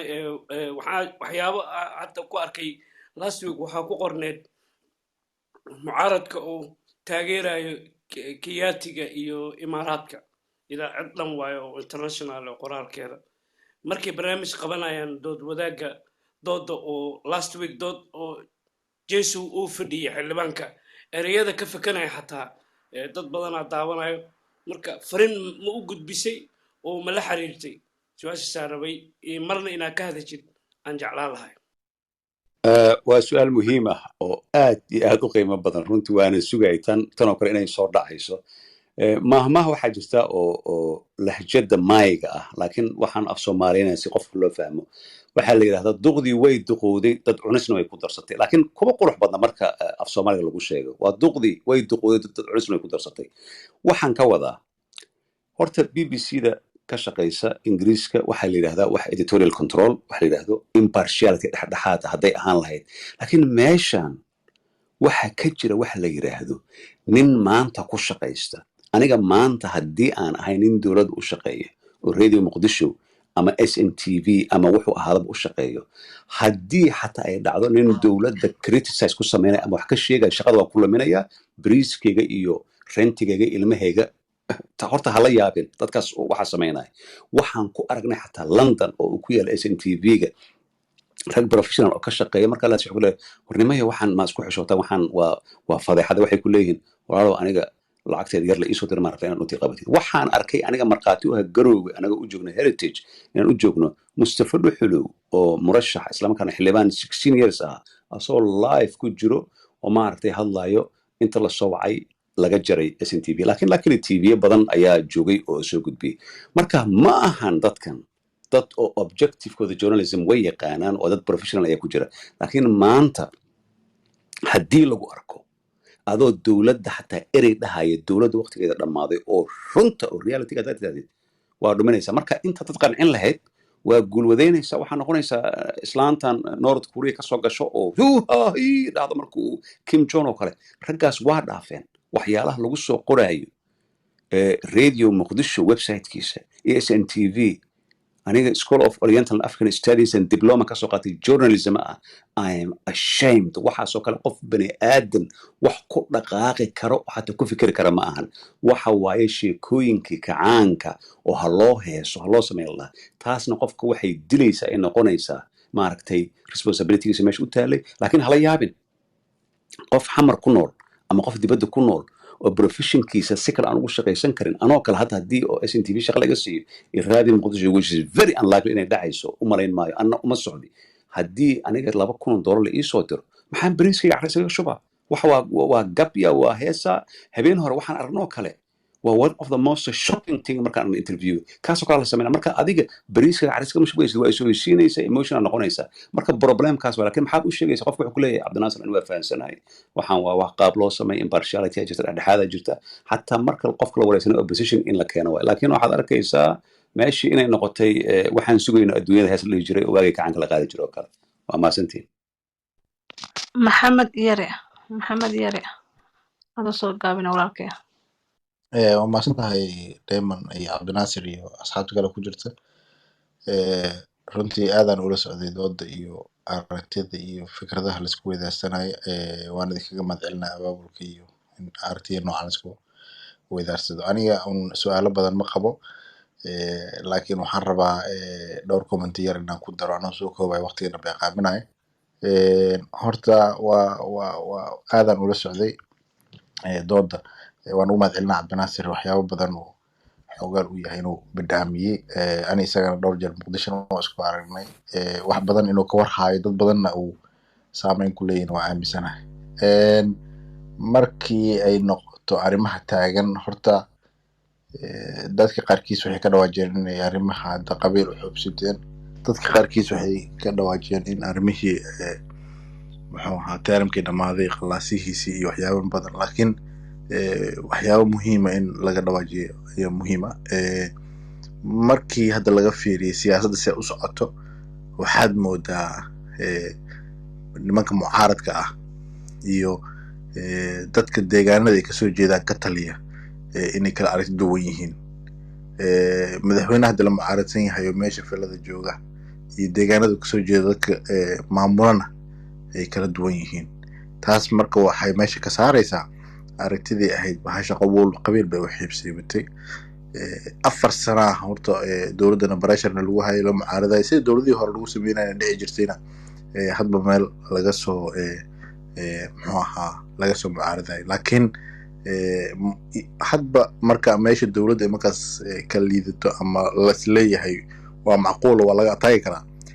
ayaa weligeed ba dhici jirto laga ataagi jiray waxyaabaha hadda socdaan anisaan aaminsanahay intii un bay qayb ka tahay oo dowladda unbaa un qof saameyn ku lahaa ama mas-uul ahaa ama la isleeyahay maalmo hawsha waa cakiri karaa lagula daaranaya ani isma lihi wax weyn ba hadda xamar ka taagan waana joogaa aad baan ugu warhayaa mar aan dooda dhegeysanayay nin baa su-aal weydiiyey doosolo wuxuu yiri ma waxaa tahay nin aqoon-yahano dadkana un aad muxuu ahay u fiirsadaan dhexdhexaadinta iyo arrimaha xalka iyo inay qayb ka noqotaa fiican waxaan rabaa in arrintaas ku daro mar dowladda iyo mucaaradka ay arrimahooda cakirnaayeen oo arrimaha banaanbax la isku hayay ayaa jirtay dhalinyaro oo magaalada joogtay oo is abaabushay oo musharaxiintii iyo intay dhaqaatiirtii u tageen banaanbaxan iyo saameynta bulshada ku leeyahay iyo caqabadaha keeni kara inta laga fikiro musharaxiintii inta lagu qanciyo la iska dhaadhiyo dhaqaatiirtii iyo dhalinyaradii iyo dadkii bulshada inta israaceen musharaxiintii intay u tageen ay ka dhaadhiciyeen in banaanbaxan uu bulshada dan u ahayn wax lagu dagaalamayn uu kursi yahay shalayna laba nin oo walaalo ah dhexdooda uu ka dhex qaatay farmaajo siyaasad iyo tactical la yimid darteed iyagana loo baahan in tactickaasi ku yimaadaan ay ku qaataan laakiin aan loo baahnayn in loo laabto waxyaabihii hore loo soo maray marka hadda midda ku saabsan in arrimaha dhexdhexaadinta la sameeyo aniga weli rajo badan ka qaba in aysan xamar waxba ka dhacayn oo laakiin siyaasadii iyo cakirnaantii iyo kuleelkeedana uu jiro la xalna la heli karo ayna u badan tahay sida hadda maanta dhacdayba madaxweyne inuu casumaad u diray mucaaradkii uu yiri bal aan wada hadalno haddii extensionka qalad yahay inaan isku qancino haddii ay dan tahayna isla garanno iyagana sidoo kale ay soo diideen oo ay dhaheen annaga farmaajo la fadhiisan mayno marka inta weliba fariimo la isku diraayo oo laleeyahay muxuu ahaa waxbaa la meel dhiga iyo waxba saan iskulama meel dhigi karan inta weli laleeyahay weli xal baa jiro soomaaliya doorashooyin waa kasoo dhici jireen waana lasoo qaban jiray maalinbana sibaa loo maamuli jiray waa jirtay siyaasadihii iyo 2016kii doorashooyinka la maamulay caqabado badan way jireen madaxweynaha saameyn waa ku lahaa xildhibaano badan waa kuraastooda si aan munaasib ahayn waa loo maamulay haddana wax laga soo gudbay ahayd oo la yimid oo laga soo gudbiyo oo muxuu ahaa doorasho ay ku dhacday oo farmaajo madaxweyne ku noqday haddana waa aaminsanahay un haddii ama saameynta madaxweyne meesha laga saaro hadday arrin oo aan rabo inaan ku daraa maxamed jirto adoo oo mahadsan soo gaabi walaalkay adoo mahadsan soo haye gaabi hadda arrin waxaa jirtay oo su'aal ka dhawaajiyo mursal ha noqdo madaxweyne markii dastuurka la fiiriyo qaabka lagu noqon karo madaxweynaha mursal markuu madaxweyne noqonayo ama gudoomiye baarlamaanka talada uu la wareegaya waxay tahay madaxweyne inuu dhinto ama iscasilo ama inta baarlamaanka fariistaan xilka qaadan iyadoo maxkamad dastuurka referensigeeda la raacay intaasba midna kama suurtagelaysa saa isleeyahay madaxweynuhu marka sabab oo mursal waqtigiisa madaxweynaha uu ka horeeyay uu ka dhammaaday uu madaxweyne ku noqon karana ima muuqato laakiin un haddii odayga lala fadhiisto oo la yirahdo 1 2 3 Soomaali dan uma ahan Soomaali darteed u tanaasul mucaaradkana lala fadhiisto oo la yirahdo 1 2 3 aan odayga la soo garanay waa la aqbal waxyaabaha hore ha u socdaan aan wax isleeyahay fursado badan aa jiro rajo badan oo ka qabaa idinkana waxaan rabaa intiina dalka aan joogin ama arrimahan tensionkan u haysto wax siriisa inaan sidoo ku booriyo waa maasantiin waa mahadsantaha walaalkay su-aalaha intaas ugu dambeeyay intaasaan maxaa kusoo gabagabeynay walaalkay soole waa ka faa'iidaysteen oo umaleynaya aqoontiisa iyo wanaagga iyo sida fiican oo insi waqtigiisa iyo sida wanaagsan oo su-aalaha iga jawaabay waxaan leeyahay thank you so much walaal soole waana ku mahadsan tahay sida aad waa mahadsan tahay 1 minute ay siin kartaa dadka inaan aniga su'aal diyaar waa ku siina maya qof kale su-aal oo aan siin karo ma jirtaa wax su'aal leeyahay jiraan markaan okay waa mahadsan tihiin horta waqtigeedii waagaaba noo bariyay horta waa mahadsan tihiin hadal ayaa iga soo baxay oo kii ugu dambeeyay horta wax la yiraahdo maaragtay qabiil ayaa la isku dagaalaya D iyo H oo maaragtay dadka inta badan la magacaabo ayaa is haysta ma jirto taas waxaa marqaati u ah Puntland iyo Jubaland oo ah iyo dowladda waqtigeeda dhamaatay iyo dadka kale oo Soomaali ku horta waxaas ma jiraan sheeko oo qabiil la isku dagaalaya ma jirto maanta qof walba business isu lacag u sameyn lahaa isu wadanka horumari lahaa vast majority dadka ugu badan ee Soomaali 99% waxaan aaminsanahay they don't care qofkii madaxweyne noqda as long uu ahaanayo qof oo daacad wadanka ugu shaqeeya isla markaana doonaya wadanka stable inuu noqdo wadanka cadowga shisheeye iyo kan gudaha ba laga nadiifiyo labadoodba waan leenahay laakiin tan muhiimka waxay tahay weliga ee allahaaga qof dhalinyaro tahay wadanka mustaqbal kale ha yeelin in systemkan lagu heshiiyey la bedelo iyadoo qofna aadan nacaynin qabiilna aadan ka soo horjeedin xataa qofka haddii ilma adeer aad tihiin waan kusoo celinaya qabiilkaaga uu yahay aad tiraahdid you know what this is my future ilaa adi waxba kaama soo gaarayaan hadda kore waxaan idhi ninka xildhibaanka 50,000 dollar ee ku baxdo let's say sanadkii 50,000 ka badan ku baxdo haddii dadka reerihiisa ah wiilasha shaqo la'aanta ay hayso inta lacagtaas la soo qaado oo loo keeno training loogu furo shaqo loogu abuuro reerkii ku afli lahayn dad badanna waa ka faa'iidi lahayn laakiin anaga waxaan aaminsanahay nin oo isku qabiil aan ahay shaqo xataa isku lahayn xataa hal rooti aan iga soo gaarinin ayaan gardaro ku taageeraya this is the biggest problem tan kale xaqaad u leedahay dadka mucaaradka inaad dhaliishid xaqaad u leedahay madaxweynaha inaad dhaliishid ra'iisul wasaare inaad dhaliishid laakiin ma inaad aflagaataysid ama qabiil inuu mas'uul ka yahay hadda ku dad waxaan ku qabsaday inay yiraahdeen gedo waxa ka dhacday abaar farmaajo ma u tago maxaa naga gala anaga no gedo waa dhul Soomaaliyeed waa dad walaalaheena wixii Dhuusmareeb iyo Gaalkacyo iyo Hargeysa iyo Kismaayo ka dhaxgaday la mid tahay marka dadka waxa la doonayaa voice of sanity maskaxi aqli shaqeeya laakiin maanta aniga haddii dowladda aan taageerahay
markasta waa wada qayb gashaan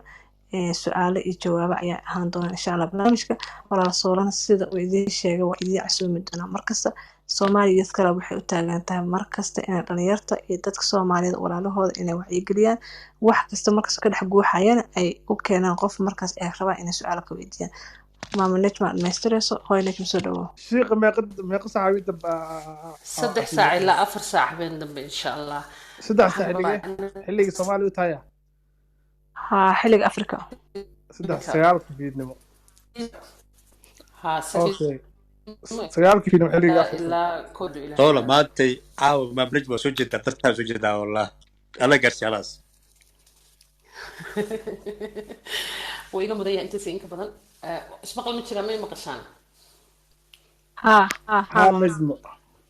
حافظ waxaan rabaa أمس inaan u وقع mahadnaqo waxaan rabaa inaan u mahadnaqo cabdinaasir soolo